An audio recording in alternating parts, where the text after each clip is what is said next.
guys, don't forget, a 58-year-old Frank Ribery is still playing on the wing and still moving fast. But Chavis was the motion, man. Chavis was the motion. Snapchat. I need a dissertation on Joseph. I'm pretty sure he wasn't even. Bro, he wasn't even on his list before. Bro, he might be the GOAT. No, he might be the GOAT.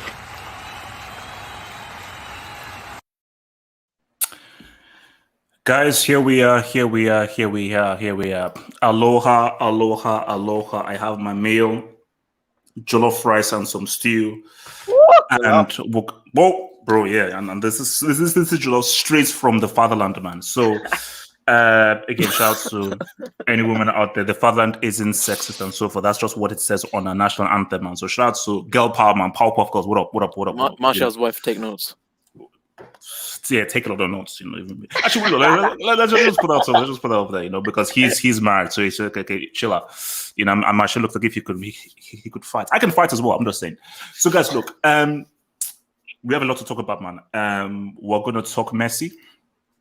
We're gonna talk Kane and how Kane has completely screwed up everything, and we're also gonna talk. We're gonna talk Grealish. We're going to talk Griezmann, and of course, we're going to talk about our main man, Lukaku. I think this is the number one. Wait, Jamal, you guys haven't even made any signings yet. You've made no signings. Oh yeah, sure. So it's going to pop off and so forth. And guys, remember, if you look on the website already, tomorrow is the press conference. We will be doing a live reaction to the press conference as it happens. Okay? Yes, yes, black people get dry skin. Okay? Yes, black people get dry skin. Okay? That's why we need this. Okay? Shout out to my fellow blacks. It's called Vaseline and baby oil. Yes, we get dry skin. Okay? So, bro, I know you're not putting that on your face, bro. No. This is Vaseline. Why are you putting it on your face? It's Vaseline. It's not lip balm. It's Vaseline. Well, no, but who puts that in the face? No. It's you put it on your body and everything. It's Vaseline. I know. Say this is lip balm. Experience, bro. This is Vaseline. Yeah, no, look, man. It's being black, bro. It's being black. Yeah. So, look. So there you go. Because he's asking crap. Let an African man be who he wants to be. Let an African man. Who's Cool. You're not African, bro. You're not African. You're German. You're German. Yeah, you're German. Relax. Can I bring this in? So, guys, we'll talk Messi. We're going to talk Kane. We're going to talk all this lovely stuff and so forth. So it's going to be a fun show. It should be a fun show, man. It should be a fun show. Some clowns said Lukaku will flop. Mohammed, you're a loser. So there you go. That's what I want to say.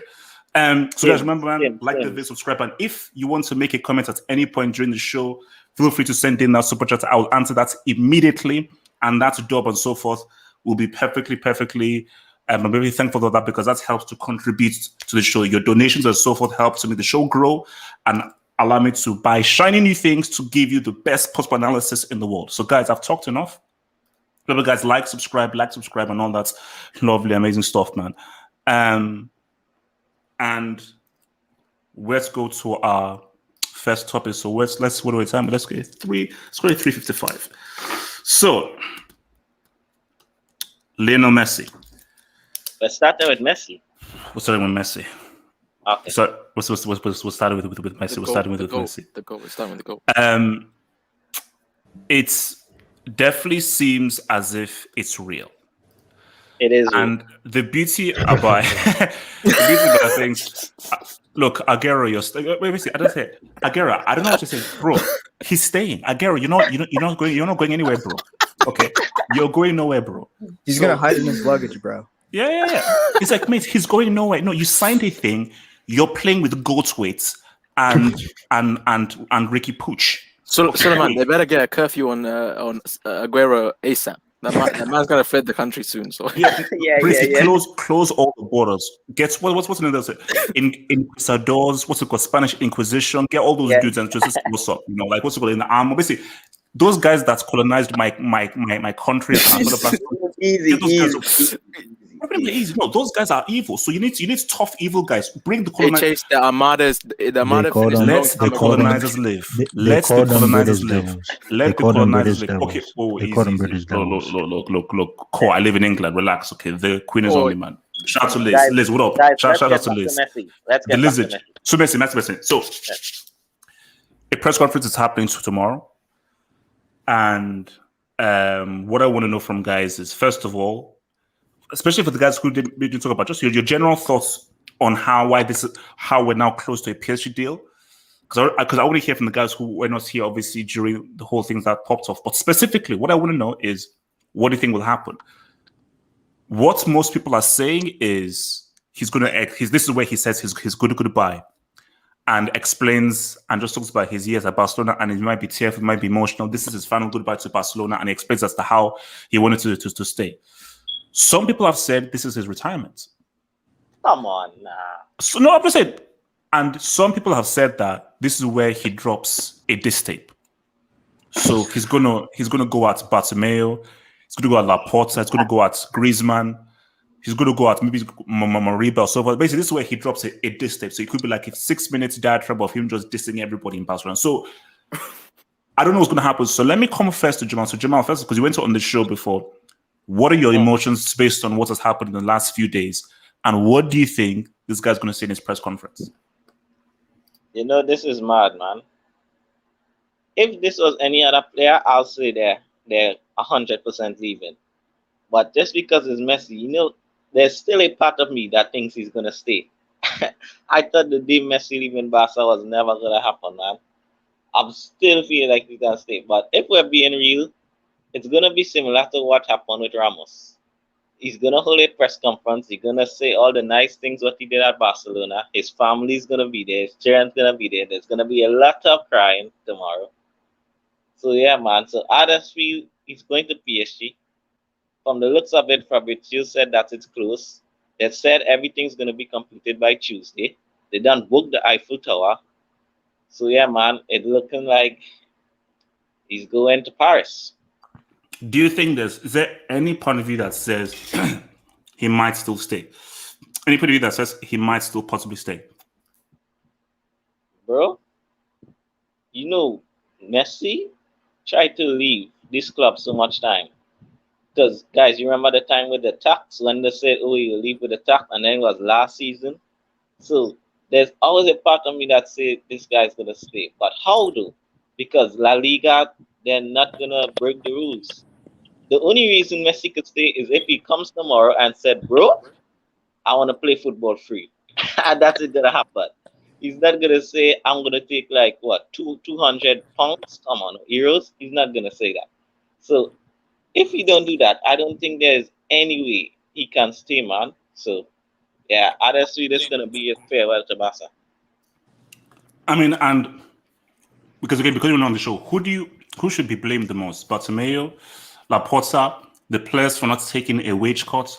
Who do you think deserves most of the blame if Messi does say bye-bye to Barca?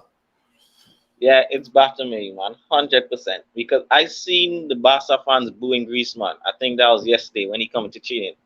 Excuse me, but Griezmann asked for the money, but the guys on top give him the contract. And of course, he's going to sign it. If you give me flipping 800,000 a week, I'm going to sign it. Yes. Gonna sign no, because do you want 800,000? No. Can I have 500 instead, please? Yeah. So come on, man. It has to be back to me. That guy is a clown.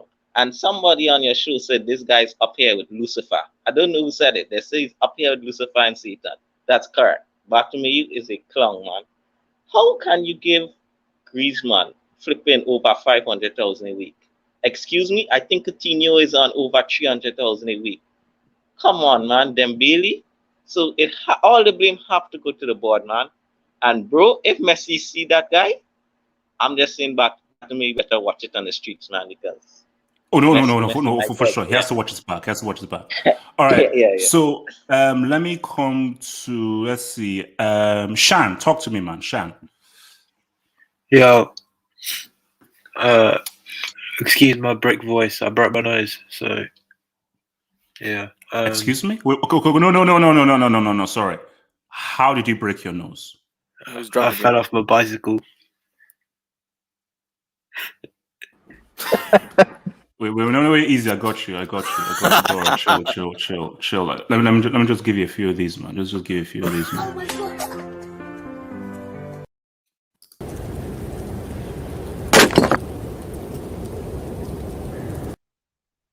You calm Yo, down, that's calm just down. that's disrespectful, man. Why did you That's drop the brick? disrespect. wait, Calm wait. down. Bro, just make You it stop. accidents happen, bro. So, you so you fell falling off your a bicycle. gets you a brick. You fell off your bicycle. So okay, so how did you fall off your brick bicycle? Like, academy was means it? lost, man. Did someone force you? Because someone, what's it called? Someone in Kentish Town, someone ran into me in a bicycle. So that's why I hate cyclists, because someone almost ran me over. So how did you fall off your bicycle and break? Like, was it that you just lost control, or did someone try and actually force you over? He was coming home drunk. It was my fault because I was in like a forest, and then I was riding over some tree branches, and then I fell face first into the ground. But there was no one around, so it was calm. No embarrassing moments. Look. It happens to the worst of us. So talk to me, Messi. Your thoughts on this whole Messi saga? What do you think happens tomorrow at the press conference? Well, there's going to be a lot of crying, as Jamal said, and there's going to be I think there's going to be some slating, some some sly digs at Bartomeu, and I also want some digs at Pep as well. That bum, he needs to throw some digs at Pep for not taking it back.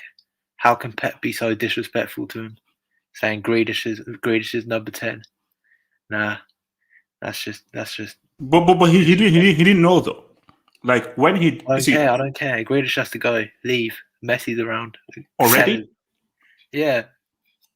God damn. Look, I mean, I know Kelechi is better and so forth, but damn, just give the guy a season. Give him a season. So this whole Messi thing. So do you think? So you feel Bartomeu is to blame? Because that's why the press conference I can't do is because I want to know what he says. Because the reports we're reading is that he was devastated as to what happened. So based on that, I just want to know, is he going to go in on Bartomeu screw me over, or is he going to play nice? So do you think he will actually take aim at the guys who screwed this over, or do you think he's just going to play more nice? Honestly, I think he's going to play more nice, but I really want him to like go at people. But he's going to play emotional. All right. Mr. 7625E, talk to me, man. Talk to me. Yeah. Can you hear me? Yes, we can hear you, man. We can hear you. All right, man. First, I want to say congratulations, HH, for. You don't have to do that. Relax. I have to. Okay. All right. So first, I want to say congratulations for securing Luke Skywalker, the Mel. We'll get there. We'll see. Timberlands. One of the main topics. CEO of Timberlands. It's one of the main topics. Chill. What's called double figures in goals and assists. Talk to me. Talk to me. In the Serie. Why? When last did you win a trophy? When last? Couldn't even now. Cristiano. Couldn't even now. Talk over it. 4D. Okay. 4D. So yeah. Messi, right? We're talking about Messi. Yeah, Messi. Look, man, this is a huge thing for the world. I mean, it impacted me. I'm a Real Madrid fan, okay, and I could care less about Barcelona, but the fact that Messi's leaving, like, it helps our team. But then at the same time, I don't think I really want to watch La Liga like that anymore. It's like, whoa, yeah, bro, because it's like. Barcelona's trash right now, obviously, right? But like Messi kind of makes it like more interesting to watch. You know, there's like a title race. You know, Benzema's doing his thing. You know, but now it's like you said, they're gonna play Lugo in a couple of seasons. Relax. We will not. Let's be honest, bro. Right? You do know that how Drake's played for Barcelona, right? Bro, like let's be honest, man. I'll say the one good thing, like that for me. Out of this is FIFA 22 is going to be lit. Let's be honest. Yeah, Playing with PSG. I can't wait. Relax, bro. You good? Okay, yeah. FIFA 22 is going to be lit. That Jollof hitting different. Yeah, like. Yeah, so that's my take. You have kept on talking, man. Okay, so what's it called? Next guy, what's it called? Wise K, talk to me. Talk. This is unprofessional, by the way. Drink water. Drink water. Water, hydrate yourself. I don't know. I'm about to get a mouth. What's going to take the H2O. H2O. So wait, Messi. You know what it is? I as much as I think we all want him to kind of, just put out a diss track in the whole press conference, but guys, he'll definitely put out some subliminals. He will definitely do it. But here's the thing: if Messi says anything like, serious towards Bartomeu, as in like he directly addresses Bartomeu himself, you know, Bartomeu's life is now literally like it's now threatened. Like guys have killed each other over the Cristiano Messi debate. So you think Messi now put he doesn't even have to put a price on his head. He might just kill that guy for free. He's dead. He's dead. He's dead. He's dead. Wesker, relax. He's dead. He's dead. Wesker, do you know that? Bartomeu is a wanted man. Wesker, relax. Wait, guys, this is a PG show. This is a PG show. Because you know that Messi and Cristiano fans are cycles. So don't put that into the ether, man. Because trust me, if Messi says, go and duplicate him. Whoa, pause. No, I'm not. No, anything pause, Messi, if they say, okay, go and pour butter on his head. But man will have butter on his head tomorrow morning, 9 sharp. Yo, I pray no one gets interrogated by HH. Like I honestly, I pray no one gets in that situation. But nah, see, I can't believe you're saying he's gonna retire. Like I don't think he'd retire, especially with Fabrizio coming out and saying, especially with Fabrizio coming out and saying, the contract's pretty much already done, and Jamal already touched up on the whole Eiffel Tower situation. Bro, I think he's just gonna, it's gonna be one of those emotional press conferences where he's just gonna run through his whole career and what he's done at the club, basically kind of touching upon the situation and why it's gone wrong and how he wanted to stay. But he's gonna save face in this press conference. That's what he's gonna try and do. He's gonna try and protect the club as much as he can, the current people at the club, Laporta and everyone else. I don't know. I'm still 100% sure. Actually, you know what? 99.9 because it's Messi. Yeah. 99.9% sure that he's gonna leave, and this is just a goodbye thing. It's a shame we won't get to see him play another game. Even though it's in that terrible Barcelona shirt, which is a trash kit, but one of the worst kits ever designed. But yeah, this is just gonna be a goodbye. Yes, really, yes. And YK, that's quick. I see the masterclass today by Manchester United. You're looking like title contender. Bro. Relax. Jamal, relax. Easy. But yeah, no, I just think it's just gonna be one of those subtle press conferences. And also shout out to Martin Rosario in the chat. Boo! Although those were great vocals, man. Suleiman, what does your goat say tomorrow, man, in the press conference? Honestly, if I'm being a rap, like a diss would be legendary if that happened, but I think Messi's too shy, kinda, so I don't think it'll happen. And I don't know where you got the retirement from. Where'd you get that? The Sun. That's where you got it from. Bro, HJ just said it before the stream. He just said he might retire. So I'm like, what? Why would he retire? Bro, he made up that news immediately, bro. He wants Messi to retire, guys. He wants Messi to retire. No, he's this guy posted a Sun article, bro. Wait, Suleiman, you want Messi to retire? No, you. I said, where'd you get the news from? What? I said, where'd you get the news from that he might retire? Oh, Twitter. Wow. Yeah, wow. The most reliable place. No, he got it from Fabrizio Romane. He got it from Fabrizio Romane. That fake account. So what do you think he says? So, gentlemen, are you? Because I told you, we're going to be doing a live reaction for it tomorrow. Are you emotionally prepared? Are you ready to cry? Because this could be emotional. I'm not. Man's gonna cry. Listen, I'm not a crier, but I might shed a few tears if that makes sense. Listen, I still can't believe he's leaving. What is Barcelona going to look like without Messi? I know the disrespect that people are saying we're going to go to the second division. That's just Lugo. Listen, we're not going to go to the second division, but listen, top 4 is our aim, bro. That's how bad it is. I think. But guys, I might quick be wrong. question. Yeah, John, go for it. Yeah, that's it. Let me just say Messi goes to PSG. And guys, every year Barcelona keeps getting humiliated in the Champions League. I know where you're going. What happens if this guy and PSG and Barcelona meet in the CL quarters and Messi scores a hat trick at the Camp Nou? And Barca lost about... Basically, he'll just do this. What's the last celebration? He'll just be like... Bro, if that happens, I think Barcelona needs to take a little break from football. I think Barcelona... But I don't think Messi would do that to Barca. I think he would have... Like Messi wouldn't drop a 3-piece. I mean, if Messi dropped a 3-piece, then they may need to just... But if that happens, they need 2 wings. They need 2 wings in a brick. Oh, no, yeah. I'll fund another wing for sure. I'll fund another wing for sure. If that happens, bro, Bartomeu, it's over for him, bro. It's... But it is that it's all Bartomeu's fault, man. It's all his fault. All right. Now, I don't approve of this. Is this core? Core. Yeah, it's me. Yeah. Core. What's the meaning of this? AVI. Oh, you already know what the meaning of this is. I told you back in the day. I told you this guy was gonna be the next in line when Messi leaves.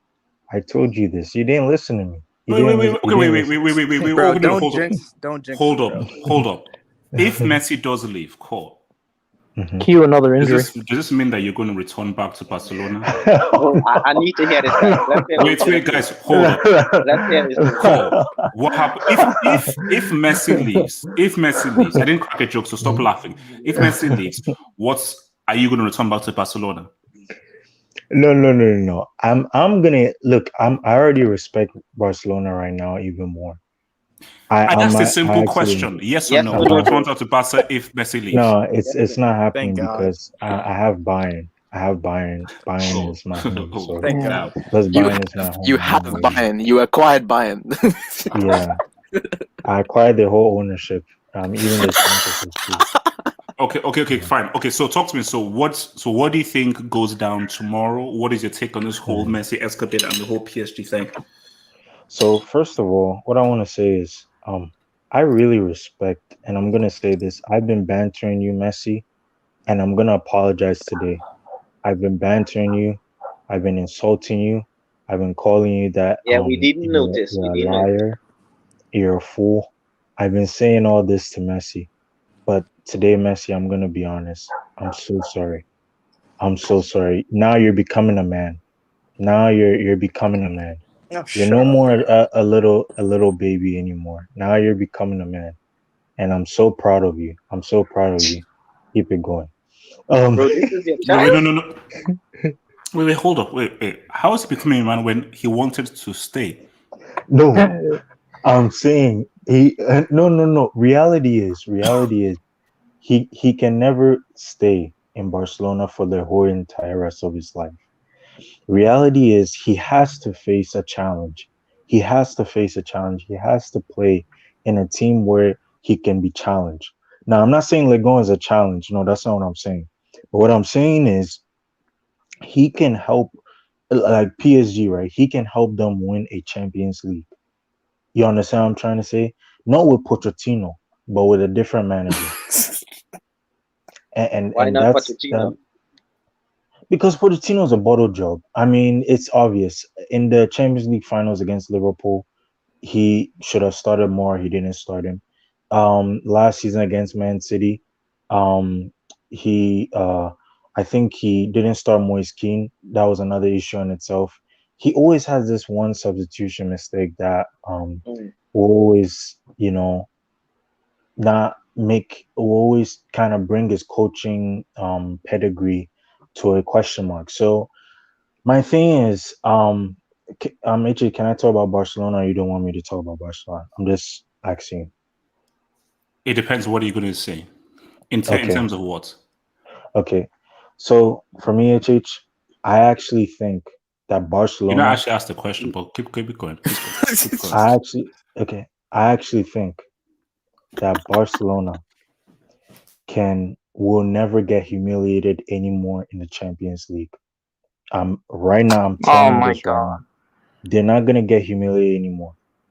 They will play. But They will. they still have Longley and PK. No. Messi isn't a No, defender. he's No, no, no, no, jinxing. no. No, he's trying to No, jinx no, it. He's no, trying to jinx it. He no, likes to no, see no, Barca suffer. This guy's a no, psycho. no. He's a I'm psychopath. telling You know, you, he likes they're to see not gonna Barca get suffer. humiliated. They're not gonna get humiliated. They're not gonna get because let me tell you something, right? He's gonna sell Longley. He's gonna sell PK, and I believe he's gonna get Laporte from Man City. He's gonna get And really defensive. you know this as a fact. You know this as a fact.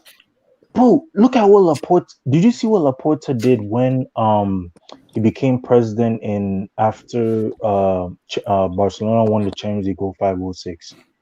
He sold Ronaldinho. He sold Yaya Toure, bro. Like Yep. he's known to be this type of president where he's good at rebuilding teams. Cool. So Who's gonna buy Koeman, long legs? Who's gonna buy long legs? Manchester United, bro. No, we're sorted, oh, Suleiman. We're sorted. no, Put him in your reserves, bro.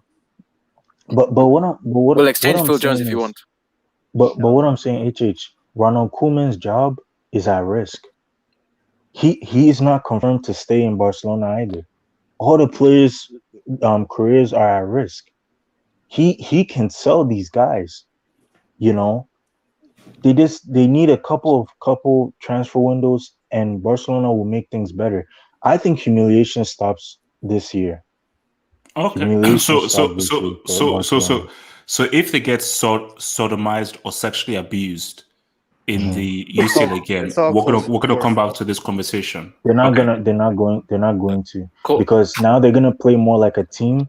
Now the defense is gonna be more serious. Like before when Messi was there, the defense didn't really play defense because Messi, right, gives you Oh always a my. bailout excuse. No, He cool. gives I you a know you didn't bailout say that, bro. excuse. I So know you what didn't you say that. can't Coleman do is well. still the manager though. Now Okay. now So wait. So you're saying that Messi somehow affects the defense. So Messi makes the defense better. yes. Yeah, Yes. absolutely. No, Yes, no. because look, HH dropped a brick. let me He tell said you it with something. chest. Let me He tell you said it with something. chest. They He will said it with they will chest. rely. PK relies. Damn bloody fool.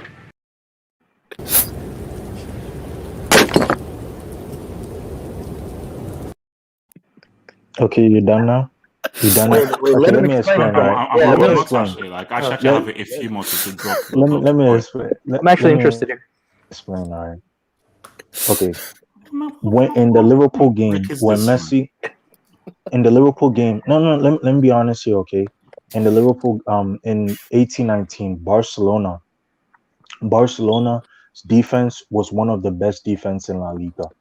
PK was really good. Longley was really good in 1819. What I've seen is when Barcelona's defense in 1819 was very good, right? When Barcelona's defense was good at 1819, Barcelona's attack and Messi always struggled to score. They always struggled to score. And that's what happened. That's what happened against Liverpool, right? The attack wasn't good at all. The attack wasn't good at all. The defense wasn't good at all. Yes, I agree. But the attack wasn't good at all. They didn't do anything. You see, so now that they don't rely on Messi, the defenders don't rely on Messi. Jordi Alba now has to score goals. Now he doesn't have to rely on his chemistry with Messi anymore. Okay. Oh my All right. Thank you. Rob, could you Jesus just Christ. Oh, you're the can good you one. talk, please? Let's all Messi thing. Rob, your thoughts. About what? About Messi tomorrow? So basically, so what do you think he's going to say tomorrow? And just what is your take on this whole him to PSG and what is happening like the last 24 hours? Well, I think he's going to PSG. I don't think he's retiring or going anywhere else, I think. And, well, what he will say is tomorrow, I think the usual stuff, like what happened, how it happened, why he's leaving, I think. And if he's to go to PSG, success, not success. I mean, simple question. If he goes to PSG, do they win the UCL in his first season? I don't know because they've struggled a lot in the Champions League, but the chances are very high of them winning it, yes, but not 100%. Okay. What's it called? Osasuna, talk to me.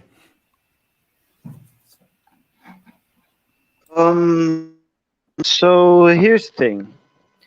He's not retiring, right? Oh. That's for sure. I think we all knew that, though. So I'm basically just stating the obvious. I was researching because I wanted to. Someone said something about PSG playing Barcelona or something. I was researching if these guys could play each other and how likely it would be, just for looking at it. Mm-hmm. And instead, I came onto a page where I see how like they have the pot 1, pot 2, pot 3, pot 4, right? Mm-hmm. So if they're both in the same pot, they can't play each other in the group stage. Oh, okay. Pot 1. These are the teams in pot 1. Chelsea, Villarreal, Atletico Madrid, Inter Milan, Lille, Sporting. These are all teams that are in the first pot. Second pot has Real Madrid, Barcelona, Juventus, PSG, United, Liverpool, Borussia Dortmund. So basically... Wait, where's Bayern? Bayern is pot 1. Yeah, they're in pot 1. Okay. And also Manchester City. So Barcelona are in pot 2, you're saying? Yeah, and So also Bayern- our PSG. So Bayern and Barcelona can face So each they other come in the in group the group stage. That's what I was going to say. Holy shit! Barca can now face Bayern Holy fuck! twice in the group stage. God damn. Yo. Guys, So, you like, do this you had a do really know bad Barcelona is a flashback, great right? club, right? And do you guys know that since there are 2 Spanish teams in pot 1, there is a 1 in 6 chance of them facing Bayern Munich. No. Da-na-na. Oh. I think UEFA, since UEFA are good friends with Barcelona, I think UEFA will try and rig it and ensure that doesn't happen. Because for everyone's sake, I don't think anybody wants to see a Bayern Barca again. Especially without Messi. I do. I personally do. You guys are sick human You beings. don't. Yeah, No. You don't. What do you mean? think you do. It's entertainment. It's entertainment. No. See, there's entertainment and there's football respectability. Yep. And we need No, with to. Bayern is no mercy. But we need to ensure, because again, I told you, like, these guys lost 8-2 with Messi and the Cannibal Suarez on the pitch. 8-2 in a single game. That's not an aggregate score in a single game. And yes, the anniversary is next Saturday. We're going to try and do something special for the anniversary of the 8th, which happens next Saturday. So, Suleiman, I want to see you there. no, it's going to be happy. It's going to be fun and also. So, okay. So, Osuna, your take on this whole escapade. So you feel it's real, but Barcelona screwed them. I mean, like, how can you go back? Your club has announced the player. Like, the only thing is that the player hasn't announced, which is going to happen tomorrow, right? Like, or will it? I guess that's true. But it's so bad is the thing. Like, for a player like Messi to leave like this is bad. You know how in your last game, or you know how you remember your last goal or last game for no. Look at what happened with Javi when he was crying and so forth in his final game. That was exactly. So, and then he did like a whole lap around. Yeah, and then Iniesta got that Copa del Rey 5-0 was sort of his finishing up, and they also won La Liga that season. Yeah, this guy, his last game, the last game of the season, he missed, and it was a 1-0 win. It was that 1-0 win against Eibar where Griezmann scored. Yeah. And that was the same day that his friend went to Atletico and won the damn league, and Real Madrid finished above him. The last goal, the last game that he played and goal that he scored was a 1-2 loss against Celta de Vigo. Barcelona football club. This is a terrible way to leave. All right, even when Cristiano left, it was sort of bad, but at least the last match that he played for the damn club was a Champions League final. Yep. Right? So it's so, like, you want him to stay. Like, and it's so ironic that the one time that he actually really wants to stay and was committed to staying, he has to go. Every time that he said he wanted to go, he left. Yeah. It's literally like Bartomeu kept him in a prison for 6 years, and then when he was finally released, he'd fallen in love with everyone that worked for the prison. This is F-top. I mean, basically, you know what? I'm still holding on to Messi's going to say, ha, mother effers, I'm staying, screw you. Me and La Liga, I'm still here. Because if Messi says I'm out and so forth, this has to be one of the most screwed up, effed up ways that a legend of a club left. I mean, we know what Totti's final game was, Gerrard's final game, Javi's final game, Iniesta's final game. I'm sure we all know what Maldini's final game was. You didn't even have a final send-off. You stopped playing off a technicality. And this is perhaps the greatest single player, and this is the greatest single club player of all time. Yeah. And you left like this? Like this? It's not right. Exactly. Man. So, and then, now for where he goes, right? I think, that Inter Miami thing is in 2 years or something, right? So it's not yet. So I think that, so whatever he's going to sign is going to be a 2-year contract. I think that, it's probably just going to be either PSG or Man City, right? Those are the rumors. I don't really see a lot of people targeting Messi as a thing. PSG is the closest. I mean, that comes from Fabrizio Romano. Yeah, so most guys are like, and not a lot of teams are even going for him as a thing. Pep said he prefers Grealish over Messi, so there you go. Oh yeah. English tax. Oh Jesus Christ! This is an emergency hangout lab stream. Jesus Christ. So yeah, I think he's PSG. That's going to be fun, right? So we could see. So you're telling me that Lille? No, not Lille. Sorry, because that Villarreal, after doing their heroics and doing so well, or Atletico Madrid for doing so well and getting into pot one, they'll have to now face a Messi, Mbappe, Neymar, Di Maria, Marquinhos, Navas, or Donnarumma, Ramos, and Verratti. What the hell is this team? What the actual, I look at that and it was missing one thing. Oh no, right? but the guy. I'm going to bet anyone that if Messi joins PSG, they're still not winning the UCL. Whoa. There's a strong case. There's a strong case for that. There is a case for that, is the thing, and obviously we don't know. I think they will. People's favorites would be PSG because the writers and everything, that team is not normal. There was when you looked at PSG, you always thought, "What the hell is this team?" It was it's even more than what Manchester City because Manchester City don't buy players of 200 million. They buy lots of 60 million players. What PSG have is they were just missing the striker or something of it, someone that could score 20, 30 goals a year consistently. Now you get the best one in the whole club, in the whole damn world that can do that. Yeah. You got the final piece. There were literally 5 Infinity Stones. You got somehow a 6th. It's madness, man. And so if they don't win it, there is nothing you can say anymore. I mean, whoever wins it, they will always be already a hero for not being the favorite because there was one team that was going to win it, and it was PSG. And starting now, from this day forward, right, a lot of people will have PSG as their favorites. I will as well because it's the most clear and obvious one. And they're not going to do it, bro. I tell you right now, they wouldn't do it. They wouldn't do it. PSG ain't going to do it. HH, are you sure? Yeah. I mean, because if that's true, what I said is correct. You know what which is what? Done. Oh no! Oh my god! Oh, Eric, you're sick. Okay. So, Zeman. And also, PSV are going to win the PSV are going to win the Champions League. Actually, though, you're on crack. We beat Ajax 4-0 today. I know we you're beat on them crack. 4-0. Shout out to my Niger guy for also scoring one of those goals. Someone sent it to me. Zeman. So are you going to cry tomorrow? No, not really, man. What? Why not? No, not really. Cap. Of course, it was bound to happen, bro. It's manly. It's manly tears, bro. It's okay. Did you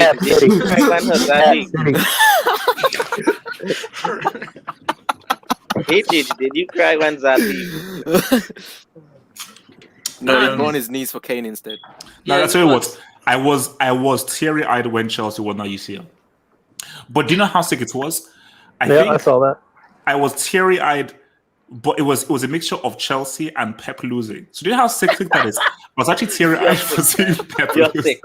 You're sick. I was like, yes, Pep lost, let you lose, and yes, you lost.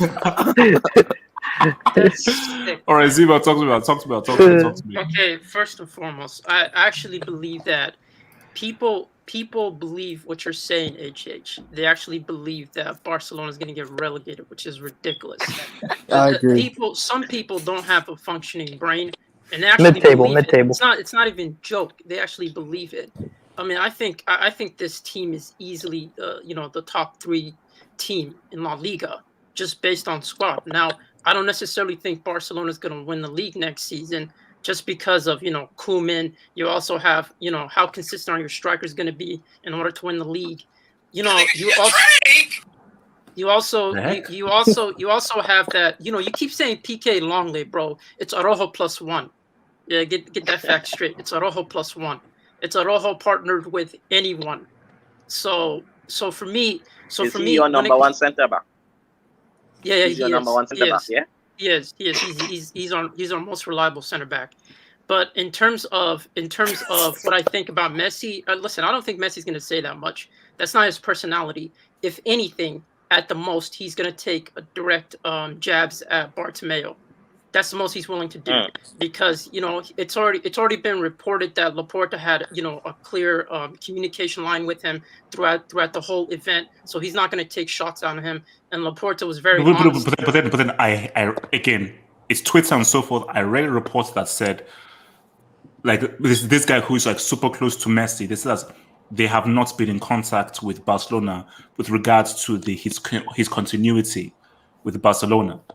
Yeah, but there's also been reports that Laporta has been having direct conversations with him, telling him about the situation and telling him about how things are going and how things are moving. And so I don't think he's going to take shots at Laporta. I think he has too much respect for him. But I could see him taking shots at Bartomeu. The interesting thing is this guy doesn't necessarily have any letters prepared or anything. He's just going to be he's going to be free. He's just going to be spitting facts on what's on his mind. So he could be saying anything. He has no script. So it could be anything, to be honest with you. So in terms of the press conference, I think that's going to be, his farewell press conference. And it seems set that he's going to PSG. It almost seems like PSG have all the documents ready, and his father's going to be heading there after the farewell conference to talk to PSG and just to handle the last bits of negotiation. And I could see him being presented like in the beginning of next week. Well, this is, I think, Tuesday. Yeah, Tuesday. They put it reserved for Tuesday. I could definitely see that. My thing with PSG is, can Neymar, this version of Neymar, work with Messi? That's the number one thing I have problem. But Zeman, you know what? Do you know why I think he will? The very fact that he offered that number 10 jersey. The ultimate side chick. Neymar has said that I was a side chick. Yeah. I felt myself. I became a wife and so forth. Still. The wholesome housewife thing wasn't good. I went back into the streets. I went back to the streets looking for guys. Apparently this dude Neymar wanted to give him the number 10. I don't know how true that is. Take the pill. What's that? Apparently Neymar wanted to give him the number 10. That's respect, man. That's respect. What just happened, bro? Zima, keep talking. Zima, just talk. Zima, talk. Yeah, Zima, so what are you saying? No. For me, my problem is it's either Neymar or Messi are confined to one position, and one person plays the Roman position. And for me, it feels like if Messi's going to play that, then you're going to have to depend on Neymar just to do what he can on the left. And my problem is I can't really see that functioning, and I don't know if Poch has the ability to get the best out of these two playmakers and these two creative players. So for me, it's like, yeah. Not to mention is Mbappe staying. That's the thing, and they don't. I don't know who's going to be their focal point in the middle. I don't think it should be Neymar. I don't think it should be Messi, because you're limiting what he could offer to the team. So for me, it's like I don't see how the front line is going to click immediately. So Poch is going to have to find tactical solutions, and that's why I don't necessarily, as much as they should win it. They're favorites. They have the best squad without a shadow of a doubt. So Zeman, they have to win it. Is that Uber Eats or the Champions League? No, the Champions League. If they don't win Uber Eats, what are we saying about Poch? Is he a Oh squad? no, oh no, oh no, he's trash. Okay, look, let's take some dubs, man. Let's take some dubs from the streets. From the streets. Let's take some dubs from the streets. So Raphael. from Rafi, what up, Rafi? I'm here, man. So from Miss B Nation, thank you for the dub. Miss B Nation says we need to build a statue for Bartomeu as a Madrid fan. He was an infiltrated agent sent for a job well done. Now, guys, you know what? When this was brought up, I was like, I'm having a laugh.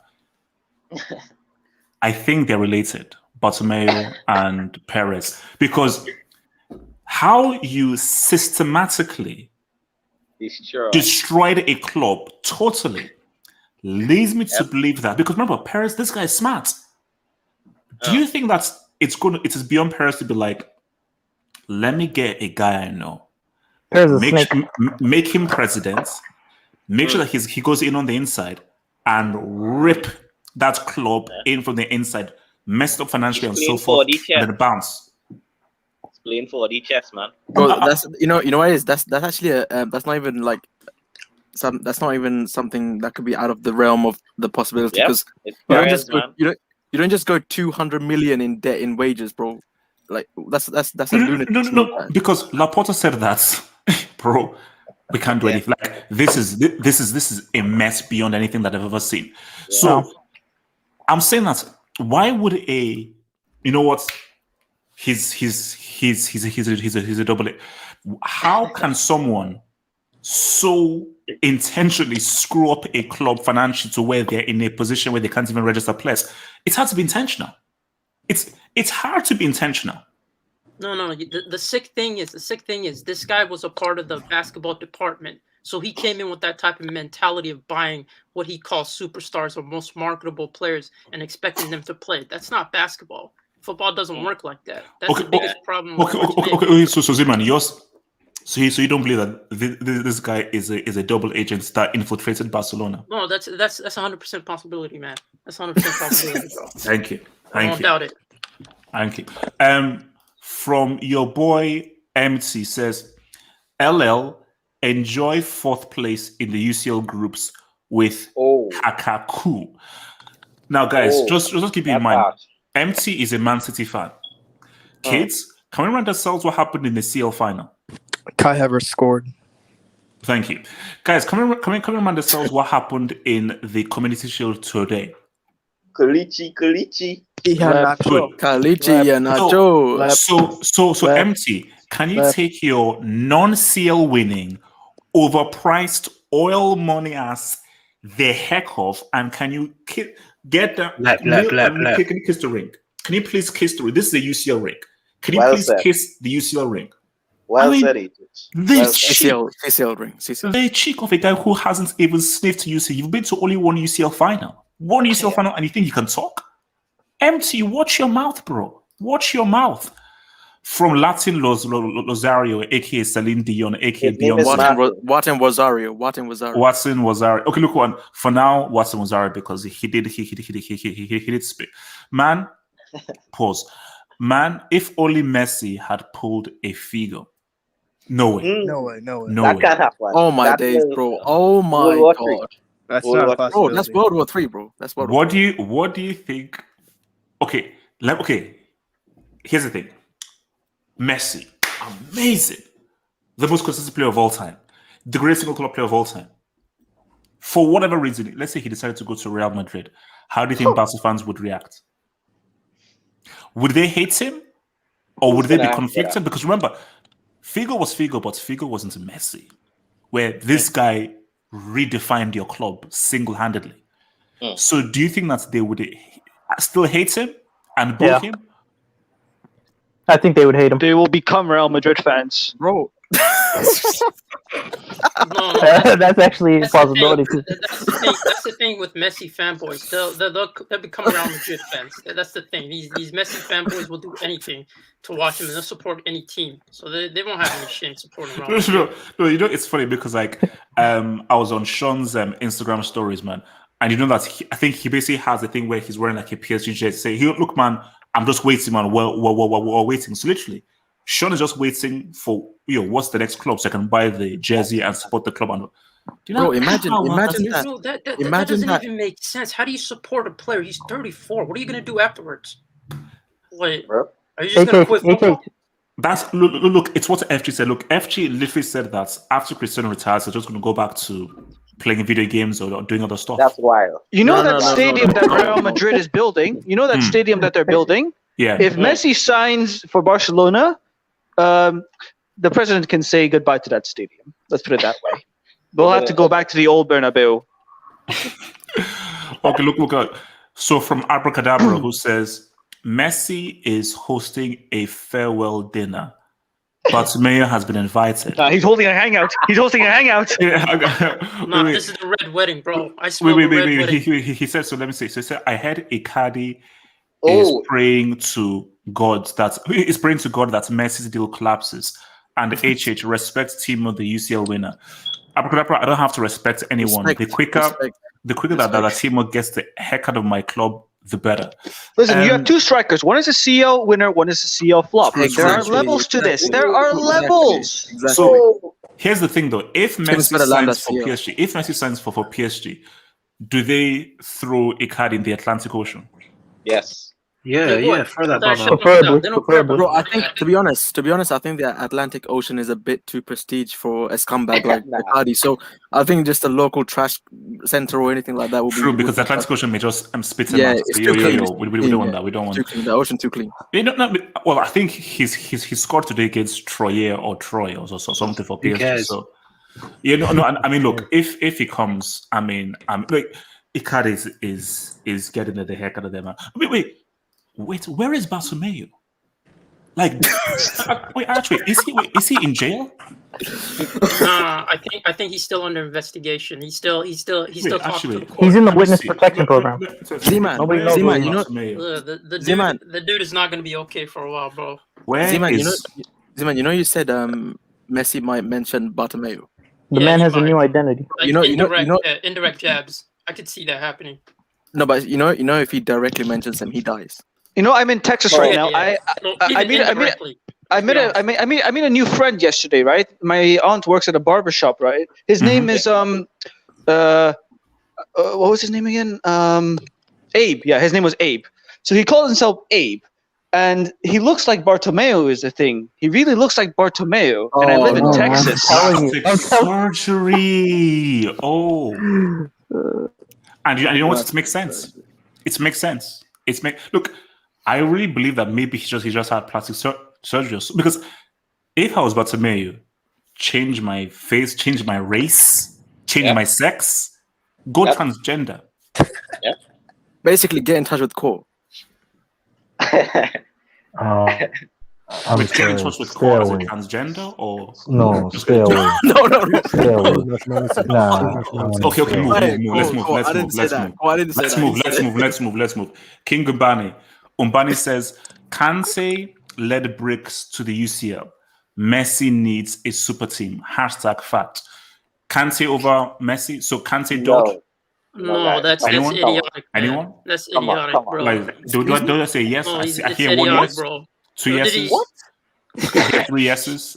Do we have we have a 4 yes? Oh, guys, this content agenda. Okay, come on. Can you name me Messi's dog? Don't do this. Comparison to Kante. Don't Guys, do this yourself. Let's move on. Don't do this yourself. It was a whole team effort. Has bro. Messi ever had 3 consecutive man of the match awards in the Champions League? Let's move on. It was 4, by the way. It was 4. 4. Has he ever had 4 in a row? What did he do in the Bro, are you debating this? Oh gosh. Okay, from the Milan Messenger, who says, I thank you for the door of Milan Messenger. Says apparently Inter Milan is getting liquidated. HH. Look at the football Bible on Twitter. Any bad please. I hear the say Barella. If 40 million for Barella, guys. Oh yeah, so I heard Barella was trending. Yeah, this is for sale. Oh no! Oh, this is my god! Oh shit!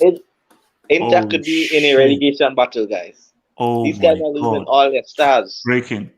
Inter Milan is heading towards liquidation. The plan is to sell. Dang. Oh my god! Bro, there's a fire sale at this. How? Bro, you guys, That you see what Chelsea Antonio and Man Conte City did? made the wrong move at the wrong time, man. So what was that nonsense? They promised their fans, so they were just telling them lies. Wait, hold on. So the edit was really clear. Plan to sell every player who receives a bid. Selling Lukaku is in the end. And So again, they lied to their fans. They still playing at the San? They still play football at the San Siro, right? Jesus Christi. So this is the end of that club now? bro, they're I mean, gonna be. they're not going to win the league title, that's for sure. Bro, they might not even have a stadium. This Aren't they sharing a stadium? I don't. Yeah, I know. Guys, AC should we Milan. make That's sure- not true. Why not even have a Guys, stadium? guys, come on. That might not be real. Find a new place. That might be. That might They're be. gonna play in the local basketball. Wait, courts. no, but see, how true is that though? Okay, because Okay, Korea is not reliable source in Italy. How you know that, bro? According to It's not reliable. If you the reliable source in Italy is the what's that Bidico. Are you Italian now? Apparently, he's like a tier 3 source. So, Oh me? Yeah, I've that's always been a tier. I'm a tier No, one. I'm always tier one. You see, my thing is, guys, my thing is this: is that there might be some truth to it because because why did Conte leave? Because I've been hearing from some, even Hakim says that apparently the owners and everything, the money is all effed up. So there must be a reason why Conte left. Then Hakim is because remember what Lukaku said, because we're going to go to Lukaku next, because Lukaku said that once this deal is done, I will then explain the reasons as to why I'm leaving. And I do believe that there is some crazy stuff happening behind the scenes. Hence, we even said that Lautaro Martinez, he's been offered. I just think financially these guys are screwed. I just need Fabrizio to confirm it. I just need isn't Arsenal going for Lautaro Martinez? That's what I heard. Well, that's what they bought, but Lautaro ain't gonna go. But No, I mean, he's not a How do you striker. win the That's league not and get Arsenal need. liquidated? it's I just need Fabrizio to confirm it. Just a tweet. This is why you want okay, guys. Let's move, guys. We're moving. So Inter Milan. next topic. So guys, this is it, man. Eric, are you there? Yes, I'm here. Timberland. Eric, let me just. Eric, are you there? Eric, are you there? Let me just do this real quick. Excuse me. Is your name Eric? Is your name Eric? Mute your mic. Look, let me meet him, Eric. Let me meet this guy, man. Yeah, Let me mute me. Let me meet this guy. Eric, man, we have our target. So, what are your emotions He's stressed with the fact that a guy who has double figures in goals and assists, a guy who is Belgium's all-time leading goal scorer, and a guy who is one of the best and most lethal strikers in the world? What is your view on Chelsea finally having a guy who can put the ball in the back of the net? Look, I'm very excited. I'm not even. Excuse me. Can you mute your mic, please? Don't worry. I'll meet the man. I'll meet the man. It's good. Yeah. Look, I'm very excited. Lukaku is a quality striker. You can't deny it. You can pretend that he's bad or he's the team's this that. These are just haters. These people, they're haters. They're not looking at things objectively. They just want to be funny. Lukaku is a quality player, one of the best strikers in the world. He was my first choice. I'm very happy. I'm very excited right now. I think we can do some things, man. I don't want to get too far. I don't want to get ahead of myself, but Chelsea can do some things, man. We have our guy. We have our man. I think we can challenge. Let's just put it like that. So let's talk criticism. People say that very good strike so forth. Big games doesn't show up against big games and so forth. How much? Because I have a retort to that criticism, but what is your response to criticism of like, okay, good striker scores goals, but against the big teams in the really big games, he comes up short. Yeah, I'm pretty sure he performed in big games last season in Serie, if I'm not mistaken. I think in the games against Juventus, he didn't. Juventus, okay, I don't think. Basically, that was a criticism. Whenever he came up against Chiellini and so forth, he was shot down, both against Juve and of course when they placed Italy. But in the end, where did Juve finish last season? Juve isn't really. That wasn't a good one because they were in fourth last season. Yeah, so they scraped top four, so not too important. But another thing you have to say is how many big games did Man City win last season? How many big games did they win? So look, we need Lukaku to score against the small teams. That's how you win the league. Most of the matches are against the teams. Yeah, you can say that. Yes, Jamal. Yes. Yeah. Jamal, worry about your own Liverpool thing. You haven't bought anybody. Leave us. Eric, keep talking. Yeah, look, the season is a 38 game season, and most of the matches against the so-called further teams that you should be beating. So look, I'm not too bothered about that. Lukaku is there as even if he's not scoring, if he's contributing, if he's distracting players, creating space for other people. That's exactly what we want in those big games as well. And we haven't really struggled in the big games. Tuchel's record against the big teams is fantastic. Honestly, is amazing. If you check, I was looking at the stats the other day because I was taking note of some of the stats because after Chelsea considered 79 goals in all comps under Lampard, I was like, you know what? Let me check these stats, man, and see how much we improve defensively. So if you look at some of the stats against the big teams, Chelsea have been really good. So that's not even an issue. I don't know why people are mentioning that Chelsea had an issue against the big teams last season. So for me, the main thing is we have a goal scorer, a gunman who can help us beat these small teams. That's because And Turbo that's what you Timo want. showed up. Sorry? Ignore him. Keep talking. Yeah, look, that's what you want, man. That's what you want to win the Premier League. That's what you want to win the title. You have to beat the small teams. That's what Man City do. They destroy the small teams, and that's how they won the league. So I'm very excited. Look, 20 goals. I mean, we scored about 58 goals last season. Add 20 to that, 78. All of a sudden, you're in the title conversation.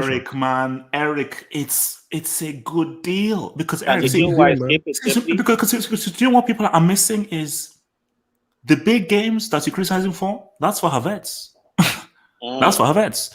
So the big games and what's happening is those small boys, those small boys, and that is where Lukaku he's going to start up.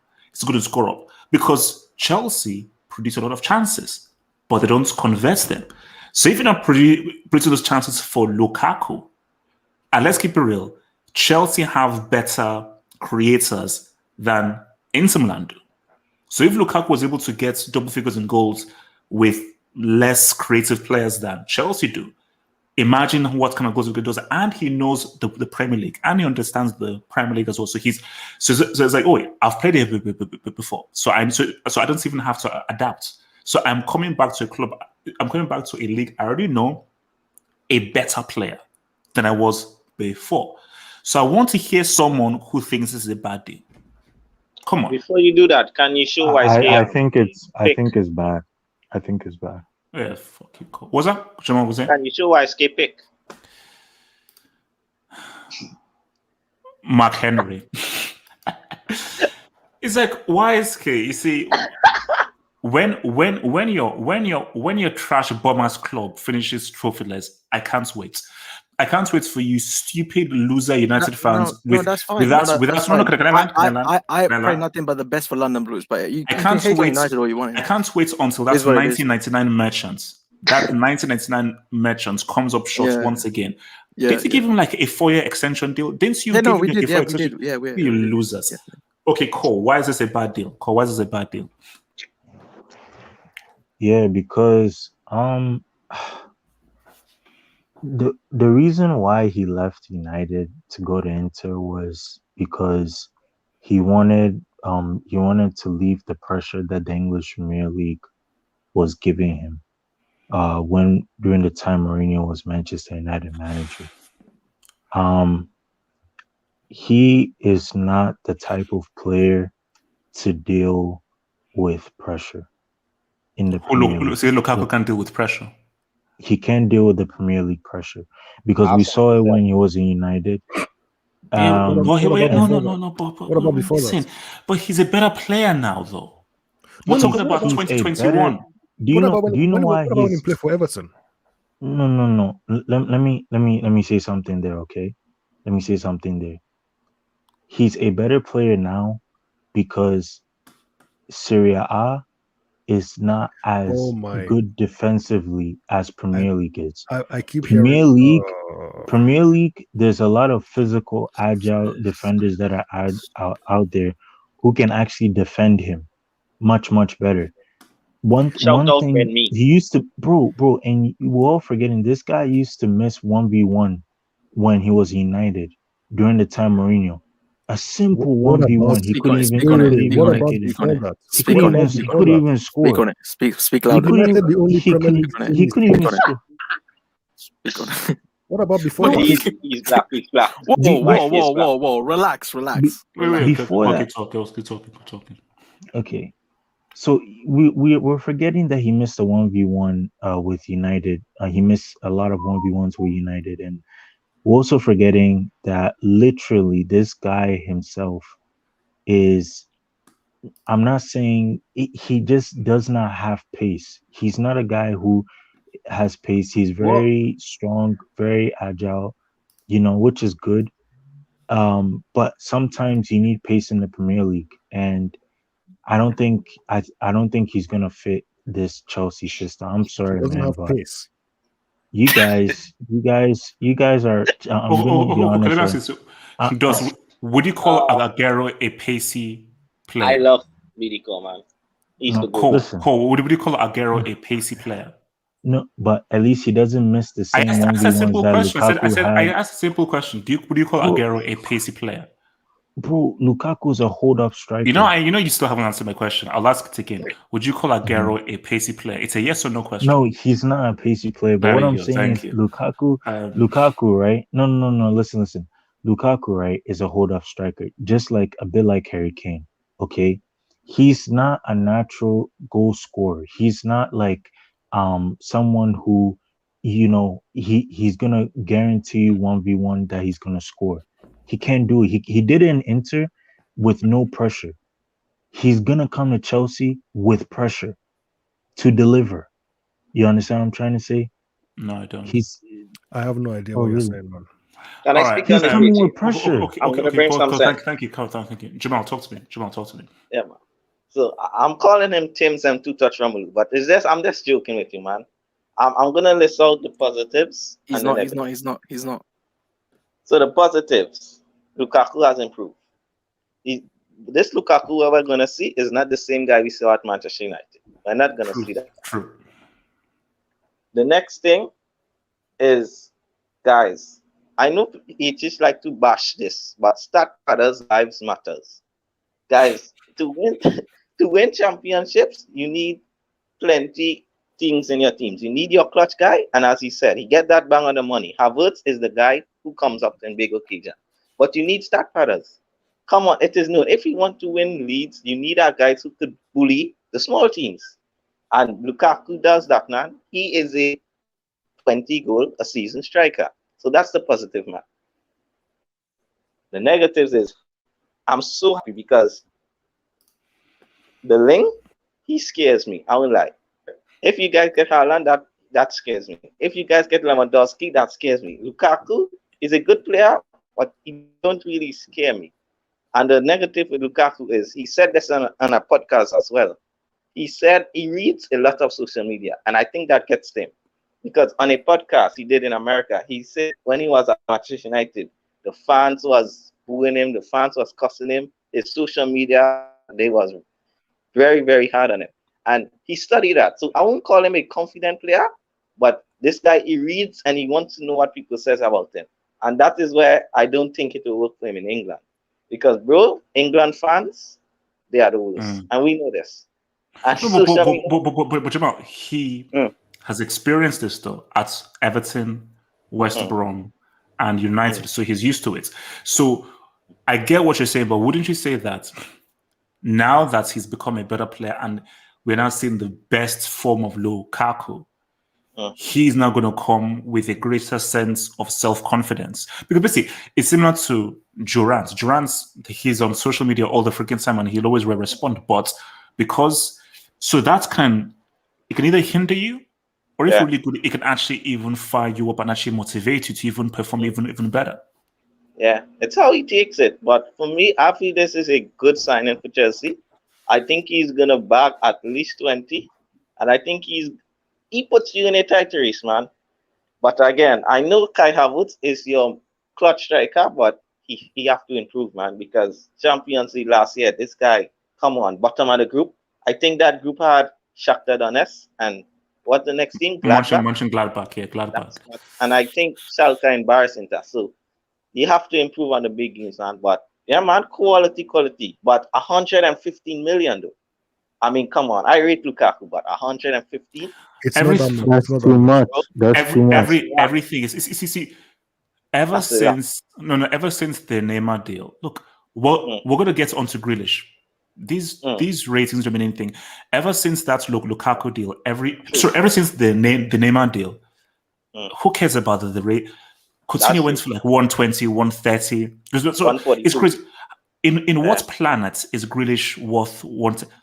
Kane is. Do you know they have 160 on Kane? That's 160? mad. That's No, mad. but if Grealish is 100 million. and Kane is 160, right? That's the logic. That's mad. No. But I'm saying that he shouldn't even be 100. In no world should a guy called Jack Grealish be 100. But everything is so messed up that forget the price. Yeah. How much is the dude? I have the money. Take the freaking money.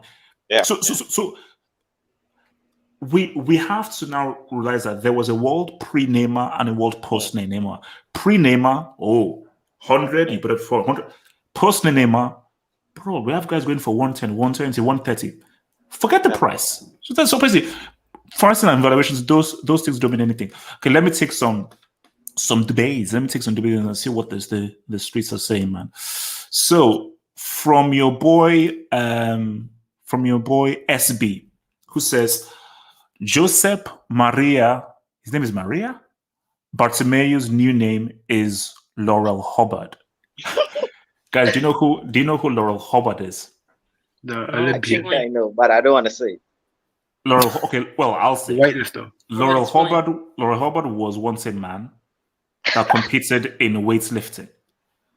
He didn't qualify for weightlifting in the Olympics, and then he transitioned into a woman that was now called Laurel Hubbard, and surprise, surprise, qualified for the Olympics for women.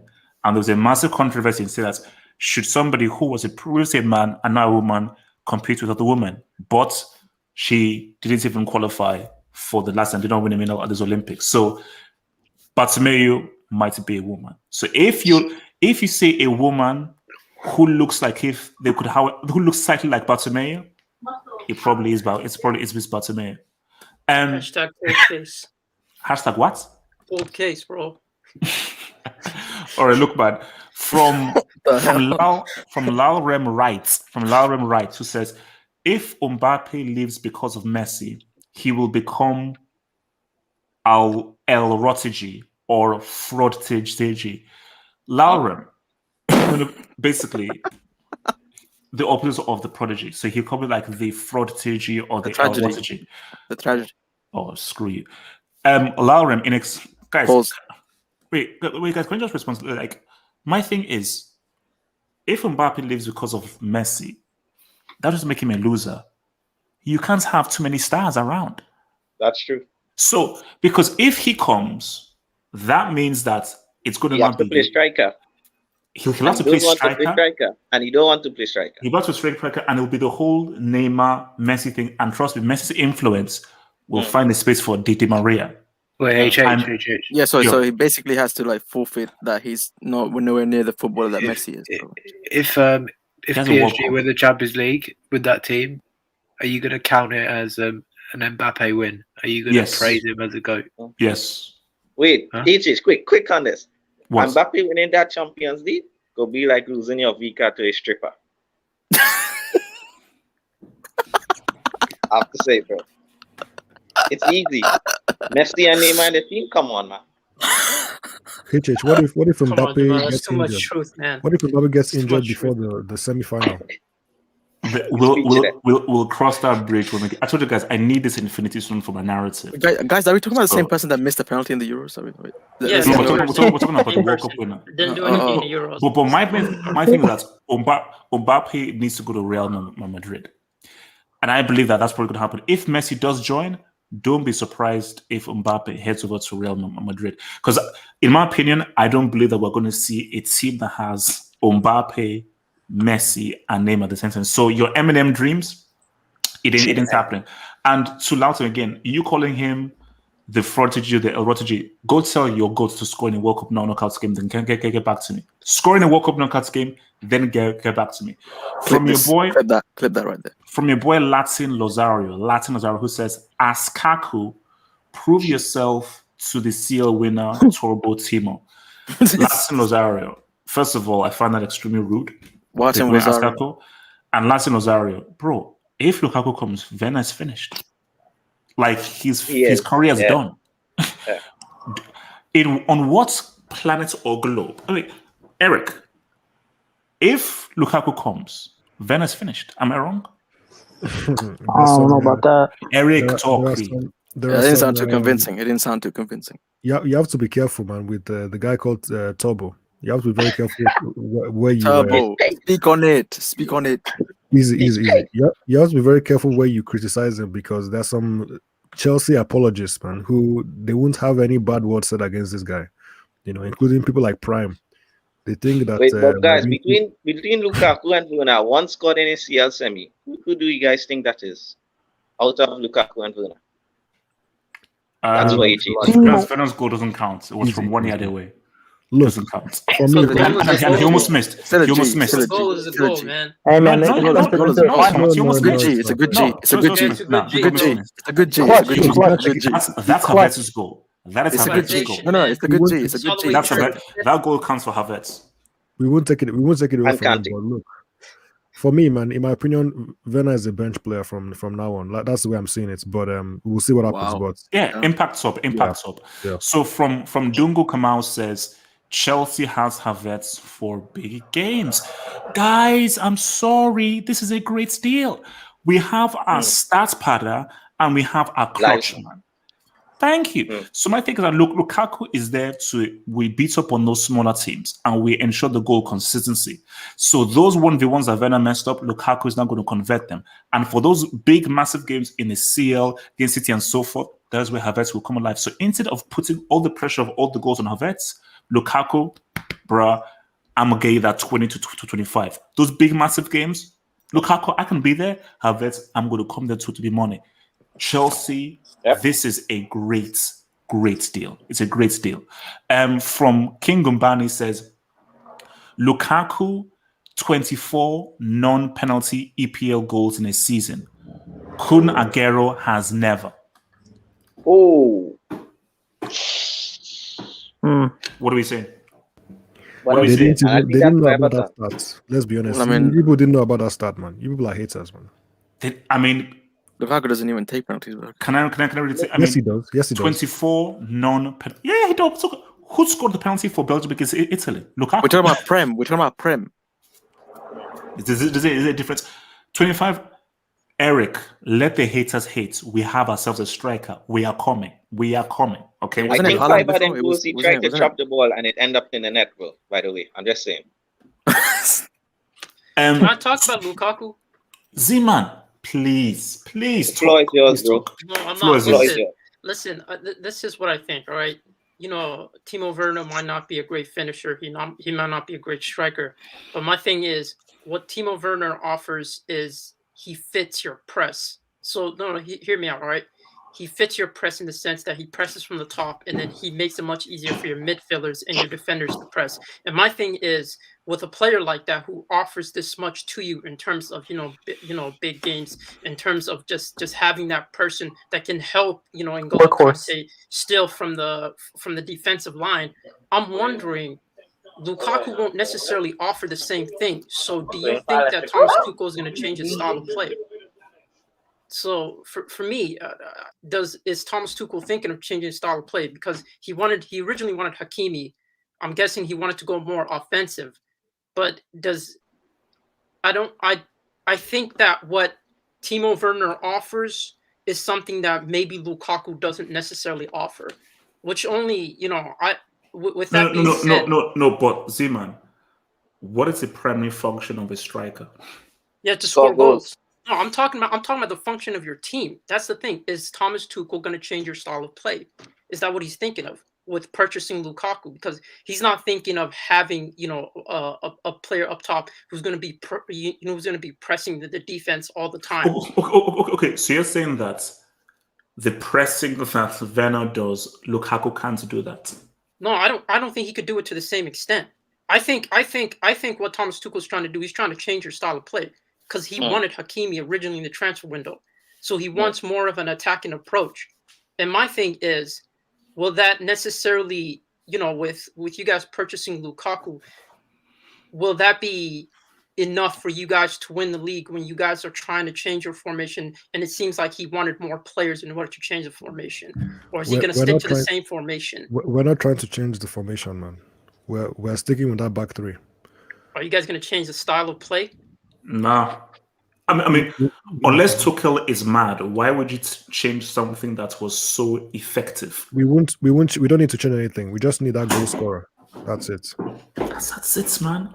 Zeman, all we need is a goal scorer. I don't know about Zeman, that. how's goal weight?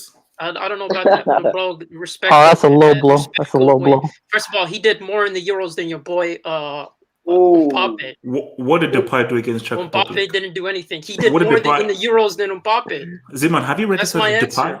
Have you registered the Depay yet? No. Worry about Haaland, since you clearly wanted him, but you Zeman, I'm just asking whether you've registered Depay. Have you registered any players? Have you registered any players this season? Easy, okay, man. Okay. So do you think so you're saying that Lukaku is going to ball, or you're saying he's going to fail so I can catch you in 4K? No, I don't. Listen, I think he'll offer something different. It's just I don't know how. Will he score 20 goals? Well, he scored 20 goals. I think he can with the team that you guys have, but. So we need a 20 plus, man. Zeman, all I need is 20 plus G's, and I can live with that golden boot. Give me 20 plus G's, and I can live with that. I can live with that. I think it's time that Mr. Salah and Kane had a bit of pressure in that APL match. So guys, look, man, let's keep things moving. So I'd like to say something about this Lukaku thing, please. To touch. Go for it. Hello. Okay, so this is my analogy. I've come up with a lot of analogies at this show, and this one actually makes a lot of sense. When you have a team, your striker, and either your second striker or the player in behind, it's like having a big brother and a small brother, right? The big brother in senior year in high school, and the small brother in freshman year of high school, right? So what is a big, right? So big brother is something like Cristiano, with the little brother being Benzema or Bale. Big brother is like Messi, and the little brother being Suarez. The big brother is Lukaku. The small brother is Martinez. That kind of thing, right? When Werner was the big brother, Yusuf Poulsen was the small brother at Leipzig, right? I was going to say that. I knew you were going to say that. So. Here's what big brother and small brother have to do with scoring goals.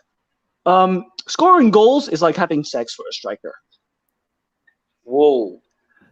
Easy. Right. When you are a striker, playing football is all about goals. I was a striker when I played football, right? And whenever I didn't score, even if we won a game 7-0, if I didn't score, I was pissed off, right? Just like if you go to the bar and 7 of your buddies score a goal to go home, but you don't, you're pissed off, right? Mm-hmm. So this is how this analogy works. Wait, I don't understand. Wait, let him land. This is how this analogy works. He's gotten this far. He has to land. Cristiano was the big brother, right? As soon as Bale and Benzema scored in that Champions League final, right? What happened to him? He was pissed off, right? And so that was not the only reason, but he had big brother syndrome, where big brother syndrome is when your little brother starts taking all the girls from you, right? And your little brother starts, you have a girlfriend, right? And yet your little brother, who's 3 years younger than you, happens to fuck her one day, right? That's not right. This is a children's school. That's not right. Let him move. This is a PG story. Okay.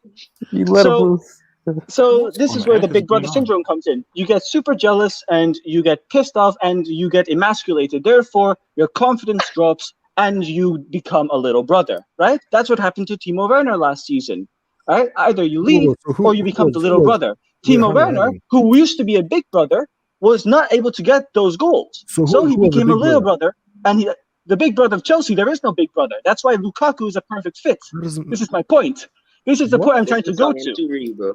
That doesn't make any Wait, sense. let's This hear is Lali's up to point. you. This is the point I'm trying to make. This that Lukaku is going to be a great signing for Chelsea.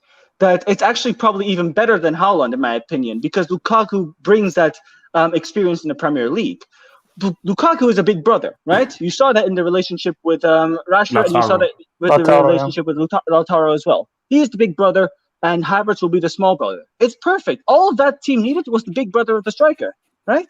And now that you have him, you have a guy that knows how to play in the Premier League, has improved his game, and now is actually confident in front of goal because he's finished with his big brother syndrome. He's going to score with that team.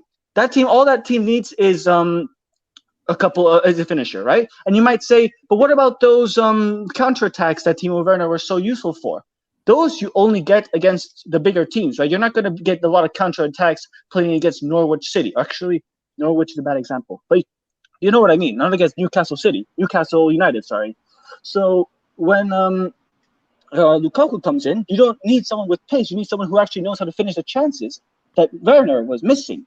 Right? And in the big games, you use Werner as a sort of substitute at times, or you put Lukaku in after 60 minutes with Werner in for 60 just to tire out the defense or constantly put a threat on the counter, with Havertz being the guy that shows up in the big games. But that's the thing that what's it called? That Chelsea were missing. The big brother that could score consistently. And now they will have that with Lukaku. So who gets the deal? Am I going crazy? Is this a tight angle? Is this a tight angle in which you cannot put the ball inside the net? So, and I think the issue with that is that he probably takes it too early. And even for me, this is where he's Nah, he's hating because that's when I talked about Lukaku and so forth. Nah, he's hating. YSK, that is very naughty of you. That was smart, very naughty of you indeed, man. Very naughty of you indeed. Okay, so look, City. Let me take some of these dubies, man. Guys, look, man, Lukaku, I think it's a decent signing, man. I think it's a decent signing. So from Mr. Kablan Boating says, HH, there's a report that there's a delict swap with Werner or Jorginho. First of all, I've not heard of that report. If that report is true, that is a garbage piece of crap swap deal, and that would be utterly stupid. First of all, Jorginho is hugely important for Chelsea, and as much as I would like a Werner gone, De Ligt is not needed. I mean, Rudiger, Zuma, Christensen, like, it's not needed. Like, Chelsea have way too many defenders and also very good defenders as well. So Chelsea don't need a De Ligt. And I'm not too sure whether De Ligt can actually play the kind of three at the back system that Chelsea have specifically. So for me, that deal is pointless. From Dungu Kamau says, Lukaku was cheaper than Grealish, better than Kane, and Dortmund and Raiola are grave robbers.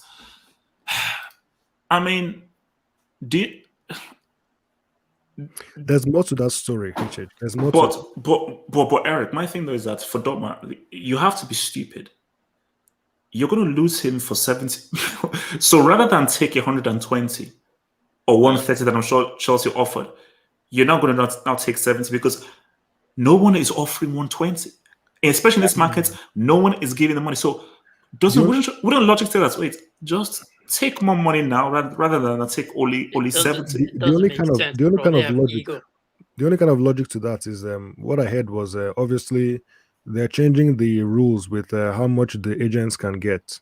So next season, Raiola will get like 10% of whatever the fee is. So as opposed to maybe like 40% now. So Dortmund wouldn't make that much of a loss, maybe like a 30-40 million pound loss. So maybe that's the logic there. So they're like, you know what? Let's keep him. Hopefully, he'll get us top 4, and we make money there. And we don't have that risk of missing out on top 4. So the loss that they would have made not getting top 4 is less or is more than the loss they would have made selling or not selling Holland until next summer. Okay. Look, man. Let's keep it moving, man. Let's keep this all moving, man. Are we gonna talk about Lep? Oh no. Lep is there. But let's. Do you guys talk about Lukaku? I just joined. You guys we'll just finish on Lukaku. Okay. Give us your thoughts on Lukaku because we're just finishing with Lukaku. But just give us your brief thoughts on Lukaku then. Imbalance. Lukaku is the only player in world football that can never improve, apparently to people's eyes. I get so angry when people talk about Lukaku in a negative way because this guy is class. This guy is absolute class. I mean, he went to Inter Milan. He improved. People say he was a failure at Man United, but he scored bare goals. The fact that the only thing that Lukaku pretty much didn't have, and people kind of like made such a big deal about, was his first touch. And come on, guys, his first touch is something that you can improve on. But in terms of this guy is big, strong, massive. He speed, goal threat. I mean, this guy is arguably one of the best strikers in world football. I mean, I always have black players back because there's always that little bit, that not a little bit, but then when a lot of people criticize black players, there's that racial connotation, like this big, massive black guy. Always, it's a fact. Bro. It's a fact, bro. I'm telling you guys this: if Lukaku was an English white man, he would be praised as one of the best strikers in world football today. That is a 100% fact. This guy went into Inter Milan and resurrected a failing club. He went in there. People praise Antonio Conte. Speak on it. People praise Antonio Conte for what? Because Antonio Conte was desperate to get Lukaku not once but twice when he was in Chelsea and now when he was in Inter. Because if everyone praised Antonio Conte for being such a great manager, doesn't his opinion matter? The fact that he wanted Lukaku so desperately, and when he got Lukaku, he won the Scudetto. Let's not beat it around. And Antonio Conte built the whole team around Lukaku. And then you have certain Chelsea fans. I'm not trying to name names. This one guy said that he'd rather have Lautaro Martinez. Bro, that's insulting. In my opinion, that's very, very insulting. And I am not gonna lie to you. I want Lukaku to do well. I hope he does well. I really do. I hope he proves so many Man United fans up to today that still criticize him and to say he's a bum player and all that stuff. I want him to tear up in the league. I do. I mean that's just me being a football fan because I seen this guy improve massively from year into year. Put the work in and actually improve. That can be said about a lot of players that have natural talent that never improves. So that's my 2 cents. Yes, Saeed. Are you Lukaku PR team? Look, let him preach, man. Let him preach, man. Bro, the words were real. The words were real. Okay, guys, I want to talk about Kane. You just got caned. What is it? Was that what? Don't repeat that. No. Is Kane stupid, or is his team stupid? His team isn't the best. How can you mess up on such a grand scale? Because what did he think that he was going to achieve? What did he think that he was actually doing in terms of? Okay, because you signed a 6-year contract, and you don't turn up to training because you shook hands with your chairman. And because, you see, it's such a weird situation because what this now shows is you've messed up relationship with your players, and what this now shows is that you and the chairman, you guys are obviously now completely on the warpath. Because I believe that from Kane's point of view is, wow, you went back on your word. Either you went back on your word or there was a misunderstanding, but there can't be a misunderstanding because for you to not to train, that means you have to have been sure in terms of what your gentleman's agreement was. Yep. But my thing is, what was it? Because people are saying that the agreement was if a deal comes through, he will entertain it. But do you really feel that Levy would sell you for like 100, 110, and he won't sell you for the maximum amount of money? Speak on it, bro. There are many issues with this deal, man. And his brother didn't help. I think his brother is his agent. Yes, Charlie Kane. It's just a mess, just a complete mess. He got the wrong advice. You know, he didn't get any assurances from Man City that they but my thing though is, do you really believe that thing is going to be that someone is going to bid 160 for this dude? No, obviously, of course not, And one of the major issues was the fact that he signed the contract in the first place. You know, that contract was way too long. I don't know why he decided to. It's easy to say it in hindsight, but you know, maybe the money. I don't know. You know, but no, it's like my thing is why you should always, unless you really care about your club and so forth, always do 3 years, 3 years max, 3 years max. 6 years? You see, that's mad. You see, really, for me, the maximum you should ever sign for any contract is 4 years. Even if you love the club and so forth, max 4 years, because you just never know. You never know what stage it should be. But always do 4 years, 4 years, 4 years, 4 years, 4 years. If you're signing 6 years, because my thing is, Kane, you can't change the contents of the contract midway. It's like how people are saying that, Griezmann and thinking people should take a wage cut. Excuse me? That's the same thing, yeah. Yeah, I signed a contract saying that I'm going to get X money for 5 years. So in the third year, because you have screwed up yourself financially, I should not change the contents of the contract. That's not how it works. So for Kane, unless you wrote something down that's what I used the court example. If you go to a court of law and the judge says, Kane, what's your argument? Me and Levy in an office, we agreed this. Do you have a tape recording? Do you have any recording of the conversation you had? I don't. Then, and the Levy can say that, I don't recall. Or it was a misunderstanding. I meant something different. But Levy can bring out a contract, which is in black and white and says everything in record. So for Kane, you're in such a losing situation that, I mean, what do you do? Okay, let me come to Shan. I mean, Shan, what's your thoughts on this whole Kane fiasco? Yeah. So he made the wrong decision, first of all, by not coming to training, because, in my opinion, Kane just reminds me of a beta male. He's not alpha enough to do that and get away with it, especially with Dan Levy in charge. And he's talking about a gentleman's agreement. There's no such thing as a gentleman's agreement with the owner of Tottenham Football Club. That is just the dumbest thing I've ever heard. But yeah, what he did was stupid, and now he looks like an idiot now. So do you think that he's staying? So in your view, he's never leaving? Because the interesting now is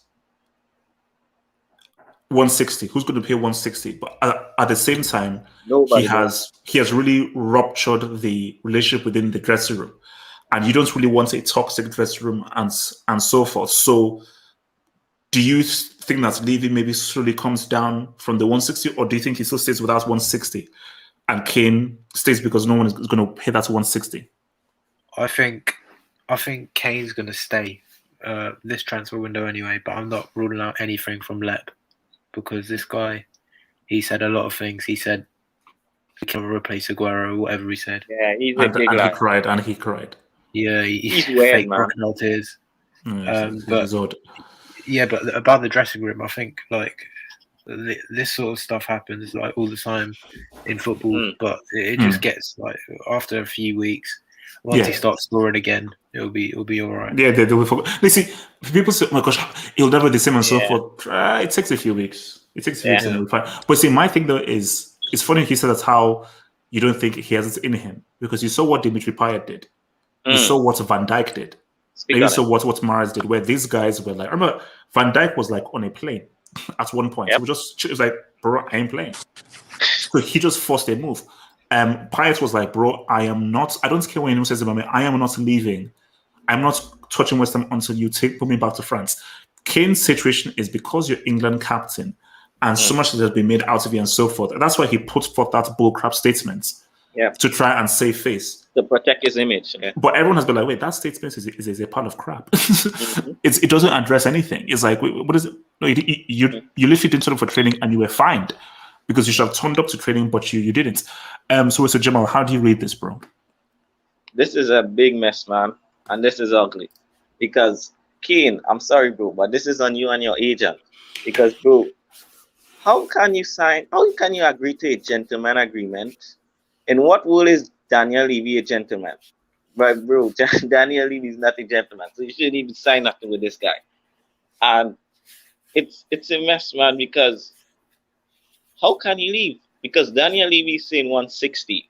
Bro, it wouldn't surprise me is if Manchester City come with 60, Daniel Levy might say 250. This guy is mad. He is a businessman. Yeah. And that's the weird thing.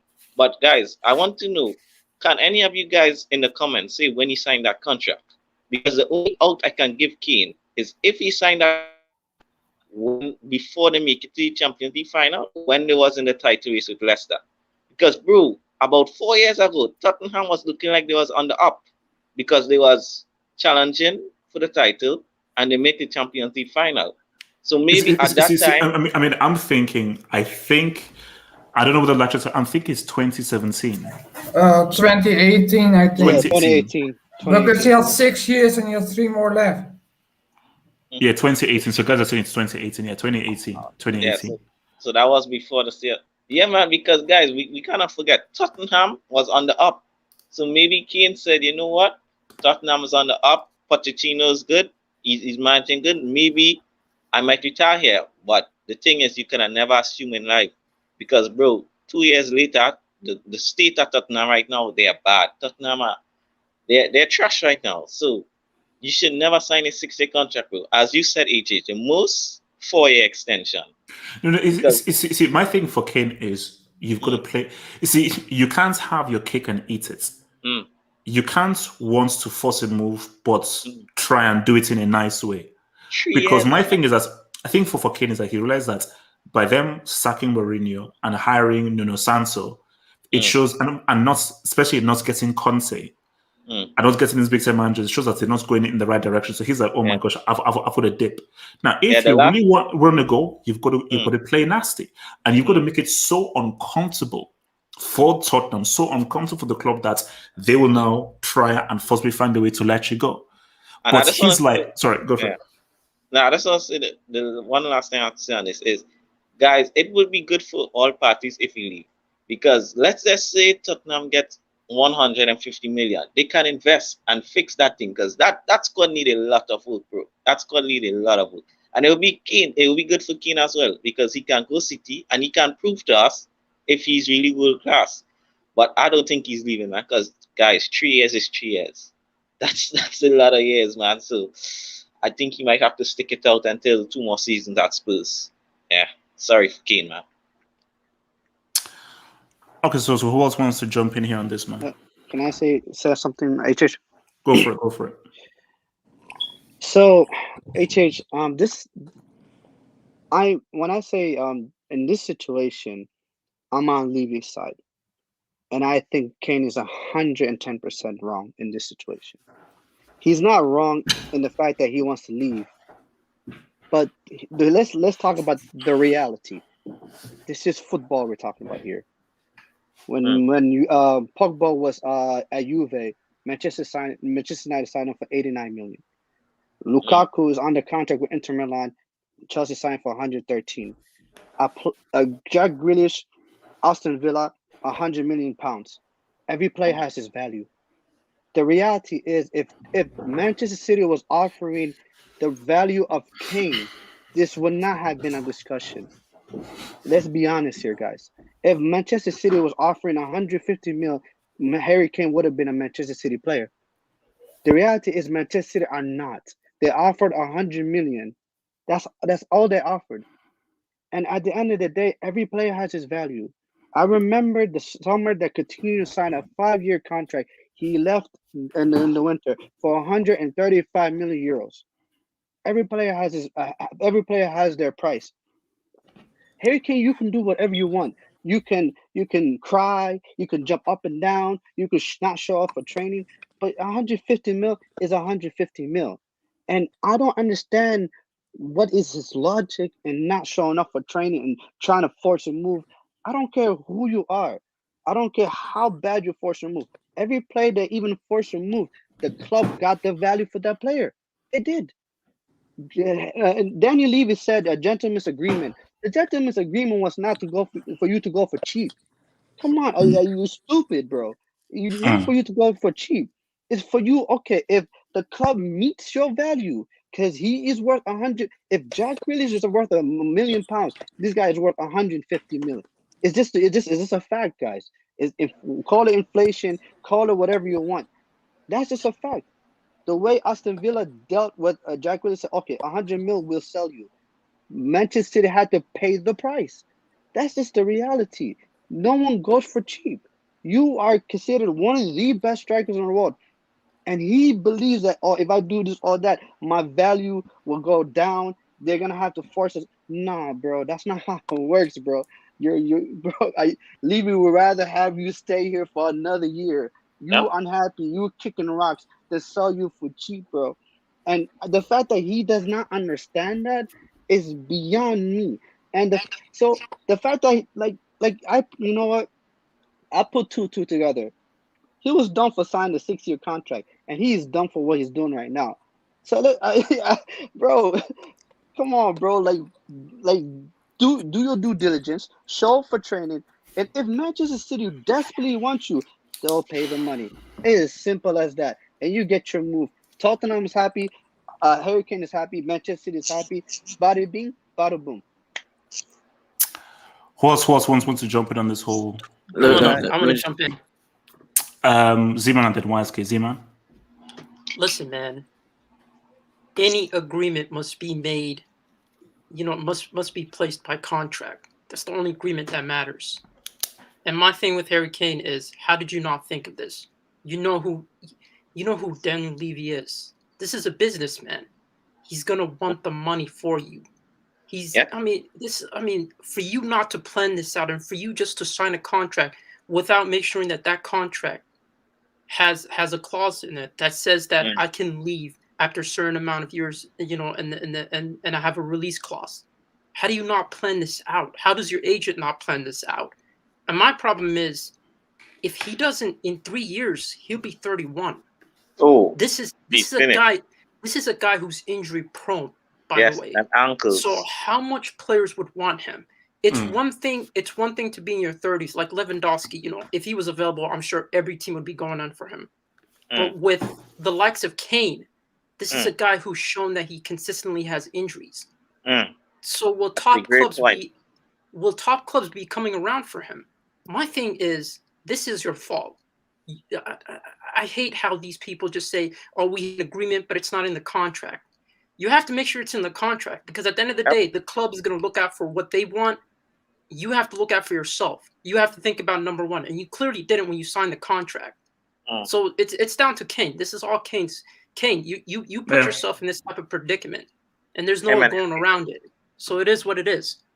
Kane has to deal with that. And so you feel like he's not going? That Levy's gonna say, "Man, you ain't going." No. Levy wants the money. He's not gonna let him go. He wants the money. And my thing is, like, if you're Nuno and you've already planned out your team and your squad, and here's a guy who didn't want to be a part of your team, he didn't want to be a part of your project coming in, that will upset the whole locker room. So it's like he put himself in this type of predicament. And the thing is, I mean, no, I'm sorry. This is all Kane's fault. There's no way of looking around it. Like, this is all his fault. This is what you got yourself into. Now you have to live in it. If I was Kane, I suck his agent, and I know his agent is his brother. I'll still suck. Yeah, same, bro. That was a No. stupid I deal. think it's you've. I think it's you've. You can't rely on a freaking handshake. You can't rely on a freaking handshake. Gentleman agreement. Stupid. What was it called? Wisecat, talk to me, man. Yeah, first of all, the guy was born in Essex and he's lived most of his life in North London. There's no such thing as a gentleman over there, those parts. So that doesn't exist. And if even if it did, Kane is an idiot for even accepting such thing. Because like Z-Man said, all that matters is what's written on a contract. That's it. Anything said verbally doesn't mean anything. So, and the way it's come around to Kane is actually quite hilarious. When I saw that statement, I thought, nah, this can't be true. This can't be true. This guy didn't really just come out and apologize for something that you know how bad that is. That's like, bro, that's like leaving your ex and coming back to her saying you're sorry. Oof. I mean, yeah. but that statement was nonsense, man. That's a nonsense statement, man. It's so. I mean, I get it. He's trying to save face, and he will end up staying because Levy again has finessed this man for another year. He has finessed him. You know what it is. You know what it is. With the contract as well. Why sign 6 years? Okay, fine. Go ahead, sign 6 years. But why sign those 6 years? At least put a release clause in there. His agent is trash. That's why you don't have your brother as a flipping agent. Why would you not? Maybe try and negotiate a release clause. Try and put that in there. So, guy, you didn't just. I mean, look at Felix for example. The guy committed 7 years for. And you know what? Felix is that contradicts my point because Felix got a release clause and it's like 300 million. So he's screwed. So I don't know, man. Honestly, what Kane did was just stupid. He should have just. How many years is he got left? 2, 3 years? 3. 3 years, bro. 3 years. I think it's 2024. Yeah. Bro, Levy is not gonna let him go. This guy is. I'm afraid his career might just be over. Like it might just end at Tottenham Hotspur. So and trophyless as well, might I add. So. So who else wants to do it? Should we move on to the next? We have to move on about AJ before I move on. I just want to say. Oh wow, he caught up. He literally caught up as I was about to say something, man. Okay, let's hit it, man. So guys, I want to talk about Grealish, man. Let's just talk Grealish. Okay, it's a bit harsh for us to really judge him based on one game and so forth, but 100 mil. He's now made his debut for City. How well do you think Grealish is going to do, and do you think he will live up to the hype? Can I talk about it real quick? Go for it, Suleiman. Talk to me. So here's the thing about Jack Grealish. I think personally he's a good player, but the question is, do City really need him? I think they're gonna sell Bernardo Silva. That's what they're saying on the news. But I personally think Bernardo Silva is better and more useful than Jack Grealish. So spending 100 million on him, I think it was just a dumb idea in the first place. Oh, why selling who? What do you mean? Like buying Jack Grealish for 100 million in the first place was it was kind of pointless because did you really need him? Like you need a striker more than you need Jack Grealish. But if you're thinking that you're not happy with Bernardo Silva and Bernardo Silva wants to now leave, because I think he is supposed to come in to replace Bernardo Silva. So maybe if you're trying to do that, maybe perhaps that's what you're trying to say what's up to. Okay. But you still have other midfielders. Like you still have Kevin De Bruyne, you still have Riyad Mahrez, you still have Phil Foden, you still have Gundogan. Like, did you really need another creative player? That's what I'm trying to get at. I might be wrong here, but that's just my 2 cents on it. So who else? Grealish, man. City. Yeah, I want to talk about it. Zima, talk to me. You see, Grealish to City, I think it will, although I do think it's going to be successful in terms of, just Jack Grealish being the player he is. I think he fits well with City and their style of play.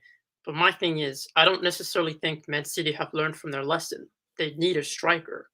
Like Jack Grealish is great. Don't he'll contribute in terms of just being that creative outlet. But when you're facing up against a team who's more defensive minded in the Champions League, a team who probably doesn't have the same quality as you, that are going to be more defensive, how are you going to break them down? You should learn. I mean, it's like I feel like they haven't necessarily learned from the Chelsea game. I mean, you need a striker. Every team needs a striker. And it seems like Man City haven't learned that lesson, and they're not going to learn that lesson. And I feel like it's going to cost them when it comes to Champions League performances, because they're not going to have that clinical finisher, which is something they already don't have. So for me, although Jack Grealish is a good signing for them in general, I just don't see why you would make that type of signing when you know you need a striker. So okay. So you think it was a pointless signing? Yeah. You need it. I mean, I don't understand with signing these wingers, these type of players that can play different positions, when the one position you're missing is a striker. So for me, it's like it's a good signing, but it's not going to help you in your Champions League campaign, which is something that you're striving for as a big club, which is the expectation of you. So he has to. So I don't understand.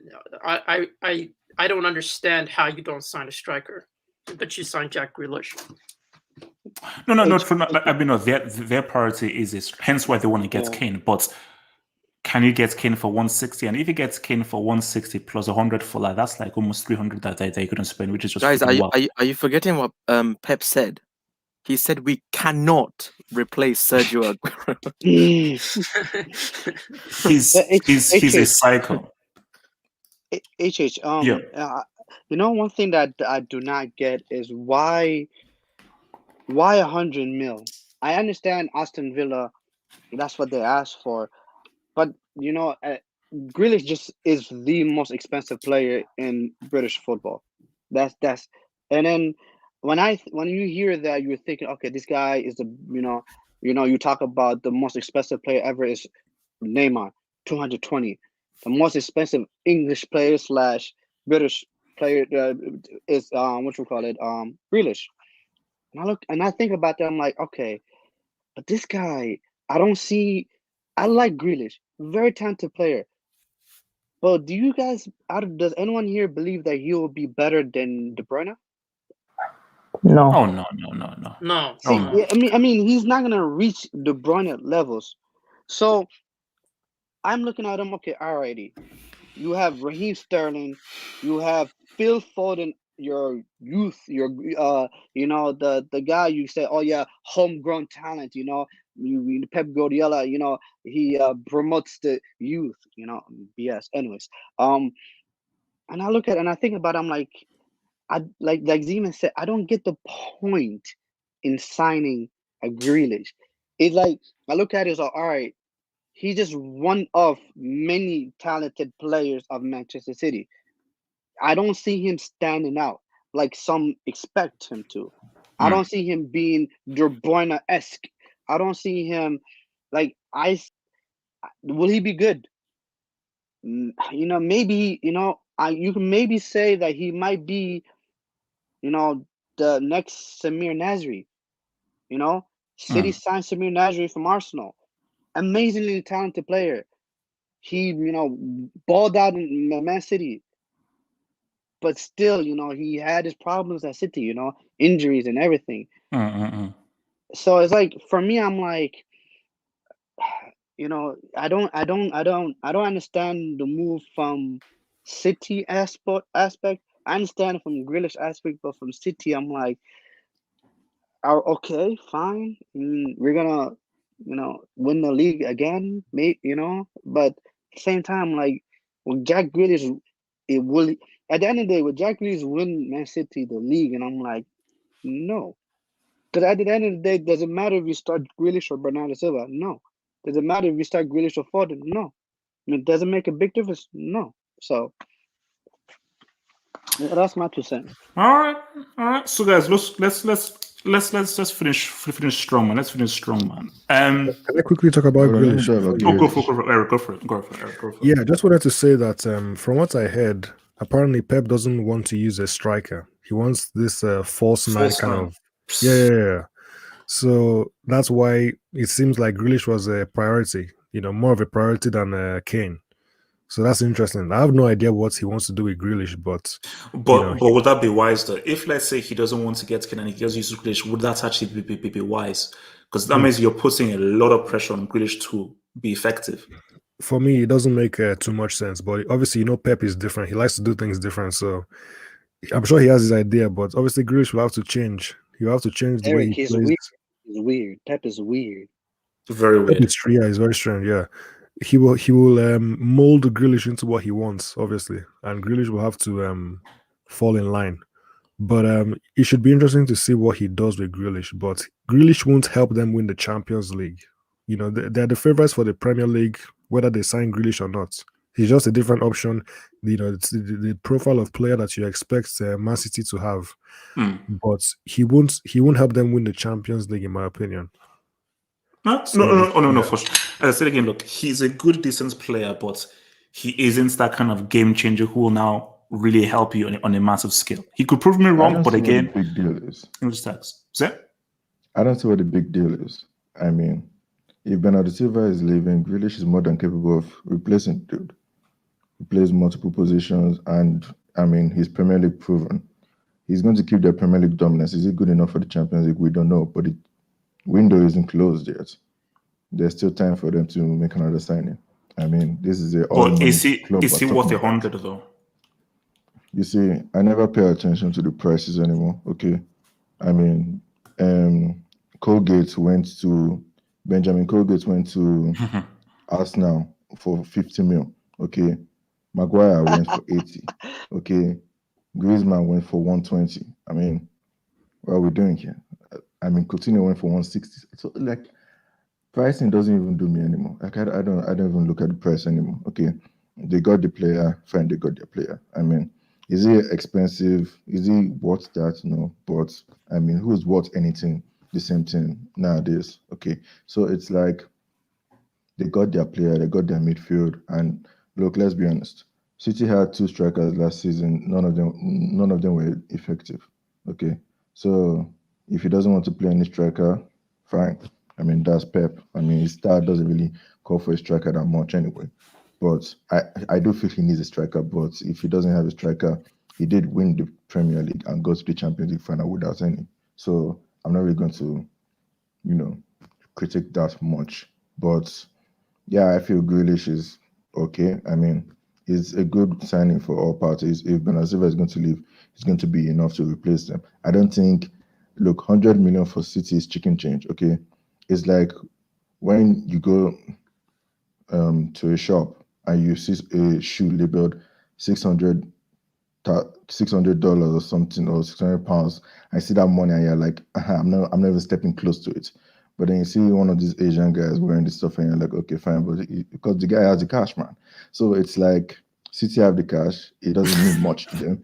It means much to us, but it doesn't mean much to them. So it's like, oh my god, bro! I can't believe you just said that. Nah, bro, trust me. When I stepped into UK, that thing freaked me out at some point. But anyway, so when you look at that kind of situation, City have the cash. 100 million doesn't mean much to them. These guys bought Kyle Walker for like £60 million and stuff.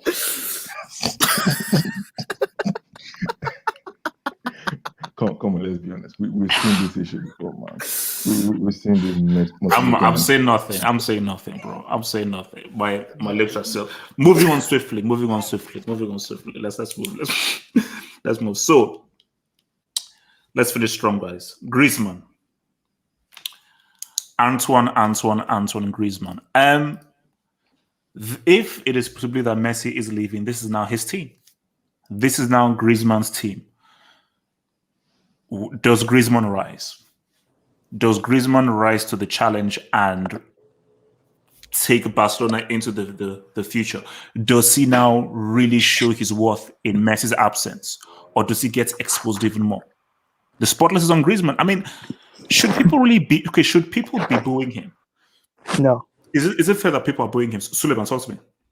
What's the point of booing him? Like, listen, the guy, he got offered a contract. He signed it. What was he supposed to say? No, I don't want the money. Like, who's gonna say that? So I think it's pointless booing him. And as for the question, is he gonna rise? I personally don't think so, but I hope he does. Like, come on, we need somebody to score goals to replace the Messi output. So I'm backing him, bro. Because I got nothing else left. 25 goals minimum. That's what I think. Zeman, are you backing your boy? Do we see Antoine G? I've had heated arguments with other Barcelona fans saying that Griezmann doesn't fit our system, and some people were saying that, man, if Messi wasn't around, Griezmann would fit our system much better. And I'm preach. Okay, so Messi's not around. This is your chance to step up. I don't trust you. So I personally don't trust Griezmann, and I don't necessarily think he's got main man qualities. For me, what's expected of him is 20 goals. 20 goals and bare minimum 10 assists. That's what's expected of him. Anything less than that is a failure. Do you really believe he can get you 20 goals, Griezmann? That's where my doubt comes. That's exactly where my doubt comes. Because last season, you had the likes of Messi who was taking pressure off of you. You know, you had in the beginning of the season, you had Ansu Fati who was, you know, he had more goals than you, and it took you like 2 months to catch up to Ansu Fati's goal tally while Ansu Fati was injured. So for me, you have to step up. There's no excuses. I'm looking at players like Griezmann. I'm looking at players like Coutinho. I'm looking at players like Depay. This is your chance to step up. This is where you're needed. No more excuses. And I don't think, like Solomon said, booing them really doesn't do anything. It's not going to change the circumstance we find ourselves in. So for me, Griezmann has to step up. Again, I don't necessarily think Griezmann is the main man of Barcelona. I think this is going to be more of a team effort, if anything. And I expect him to show up. There are no excuses. You can't hide behind anyone. So all of these players that have gotten excuses, they have to show up. Thanks. Well, let's just take a few of these just before we go into this whole Griezmann thing. So your boy MT says, where was Askaku when KDB gave him a tap-in versus Italy? My response to that is MT is, what did De Bruyne do in our 2018 semi? What did De Bruyne do in our UCL final? He ran into Rudiger's shoulder and injured himself because he knew that he was performing a disaster class. So Lukaku has double figures in goals and assists. Double figures in goals and assists is what Lukaku has for the season. Can I talk about Lukaku for 30 to 20 seconds? Go for it. Briefly. Okay, look. Brief. You guys did well. You signed a good striker, but the only issue is his big game stuff, because I remember the time in Man United, he scored like 27 goals, and I think only one of them came against Chelsea, one of the big six in England. So the issue is just his big game, showmanship, because he didn't do well for Inter in the Champions League last season. So, but he's a good striker. He'll score a lot of goals, and he's a definite improvement from what you already have. Thank you. See. That's what I like to hear. Positivity, man. What did he do against Sevilla? Shush. From Martin, from Latin Rosario, who says, my betting sources just told me bet Juve for Serie.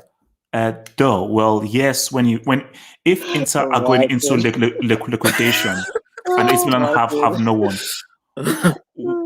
what's man? Screw your betting source, man. What kind of trash betting? From Dungo Kamau says, laugh my ass off. 6 years, no release clause, but a gentleman's agreement.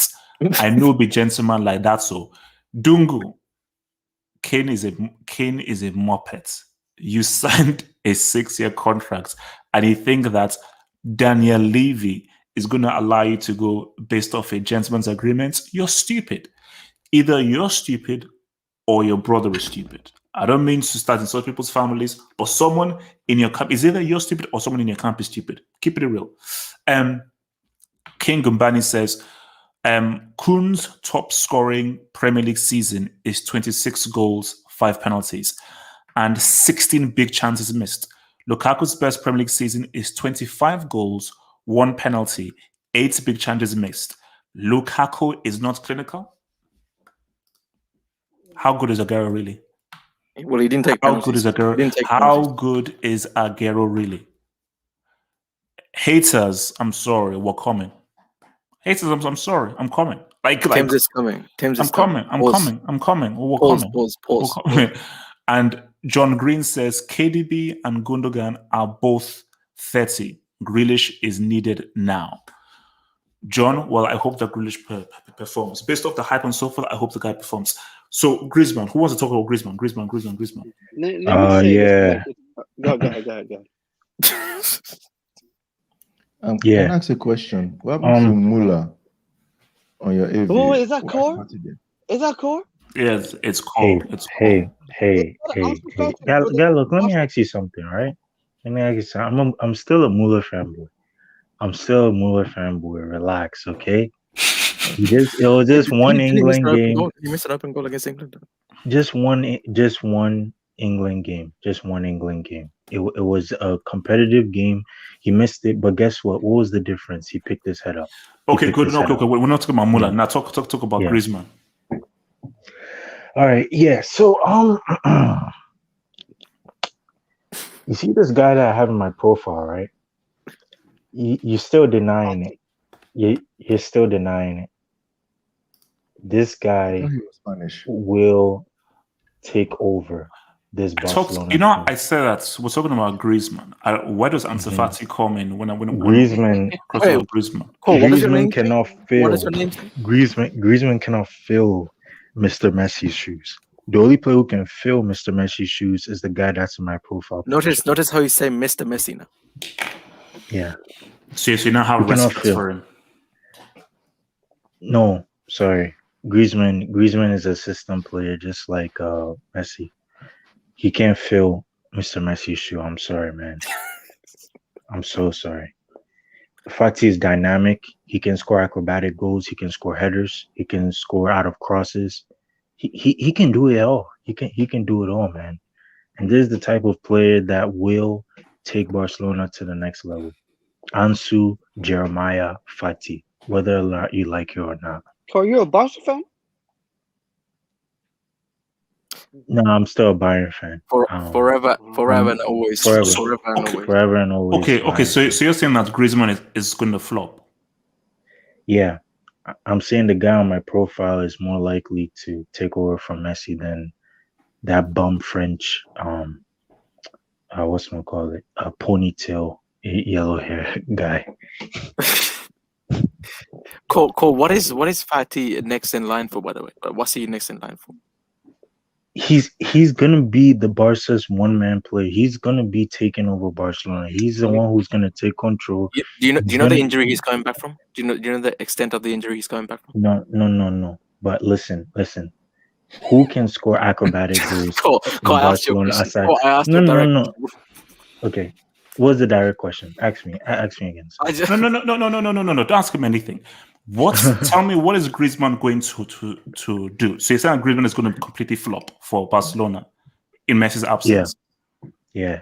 He's not capable of taking over from Messi. There's only one player that I know is capable of, and he's not. Okay, so who here believes that Griezmann is going to be able to say what's up? Let me say this. I do. Griezmann. Go. Yes, go for it. Let me say this about Griezmann. Griezmann, I've been watching football for a while. Probably you're longer than me. That's clear. Respect to everyone as well. With their football knowledge. I have highly respect for everyone in here, by the way. But moving forward, let's move forward. Hold on, let me land. I don't know if I've ever watched a more overhyped, a more overrated. Griezmann is one of those players that I don't see the hype. I don't see I seen peak Bale, beast mode. Were you blind during the World Cup? Oh, let me land. I seen I mean, all he did was score penalties. Let's not kid ourselves. Anyways, I seen what you call it, Pogba ball out. Fans welcome. I seen Conte balling out. I seen Messi, of course, Ronaldo, Neymar, peak Hazard. Peak Hazard was a beauty to watch. Mm-hmm. Griezmann is the most overrated player I probably had ever come across. This guy is so full of himself. This guy was so desperate. That he made a whole a video saying he's gonna stay at whenever that video that tease, that big announcement. Griezmann's gonna make a huge announcement. Everyone expected him to go to Barcelona. What did he do? He stayed at Atletico Madrid, only for him to leave the next year. To what? Play with Barcelona. To play with Barcelona. All you heard from a lot of the fresh sources saying is, "Oh, Griezmann, cannot play with Messi. It's because of Messi this. It's because of Messi that. Oh no, Griezmann is a great player. He's a fantastic player." I bet Messi's gone. Now what's up? And I'm telling you guys, this guy is one of the biggest fraud I've ever met. It's the most overrated. There have not been a more football player that I look at him like, I see flashes. Every time the player has flashes. But the fact that he said, "Oh, I want to sit in the same table with Messi and Ronaldo," bro, are you smoking crack? Bro, are you smoking crack? Bro, all I'm gonna say is this guy, Griezmann, is so overrated. So overrated. I'm telling you, Dembele, Coutinho, Griezmann is the worst, in my opinion. He's the worst. I don't care what anyone has to say. I'd rather have Coutinho, Dembele. There are better replacement for Neymar than Griezmann will ever be. Griezmann is so overrated. He's a loser. He's a side chick. He's a pretty boy. He's all that. Easy. You're talking about a grown man here, man. Yes. Wait. Hold up. He's annoying, bro. Hold up. Does anyone here believe that Griezmann can actually say what's up? Anyone here believe Griezmann say what's up? Live chat as well. Okay, 7-6. Talk to me. Okay, so Yasser, I understand what you're saying in terms of like this guy is hella overrated, super overrated. Even when he first came and how he started having troubles with Messi, and when he would play, like some of the shots that he would take would just be he would sky basically tap-ins, right? And sometimes he was basically the Timo Werner of Barcelona, low-key, like if you think about it. But I think Messi leaving is his time to shine, because I feel like he wants to be number one, right? Even though he isn't at all. Like even the fact that he said he's on the same level as Messi and Ronaldo is like he's delusional basically. But I feel like now is the time for him to shine, and now is the time for him to step up, and I think he will. At least 20 to 25 goals. At least 20 to 25 goals. I mean, no. Like max 20, 25 goals, not least. Oh, yeah. Even if that's what's going to happen. Yeah. From your boy, Sava dos Anjos says, HH looks like a psycho bad bee on YSK's AVI.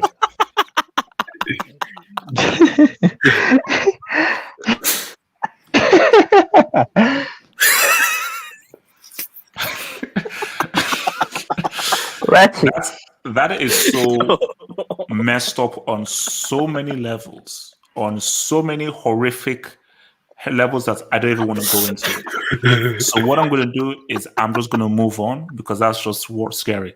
From Henry, please watch my brain. Henry says, you have to remember that Griezmann is a huge NBA fan, which is why he did that LeBron-style announcement.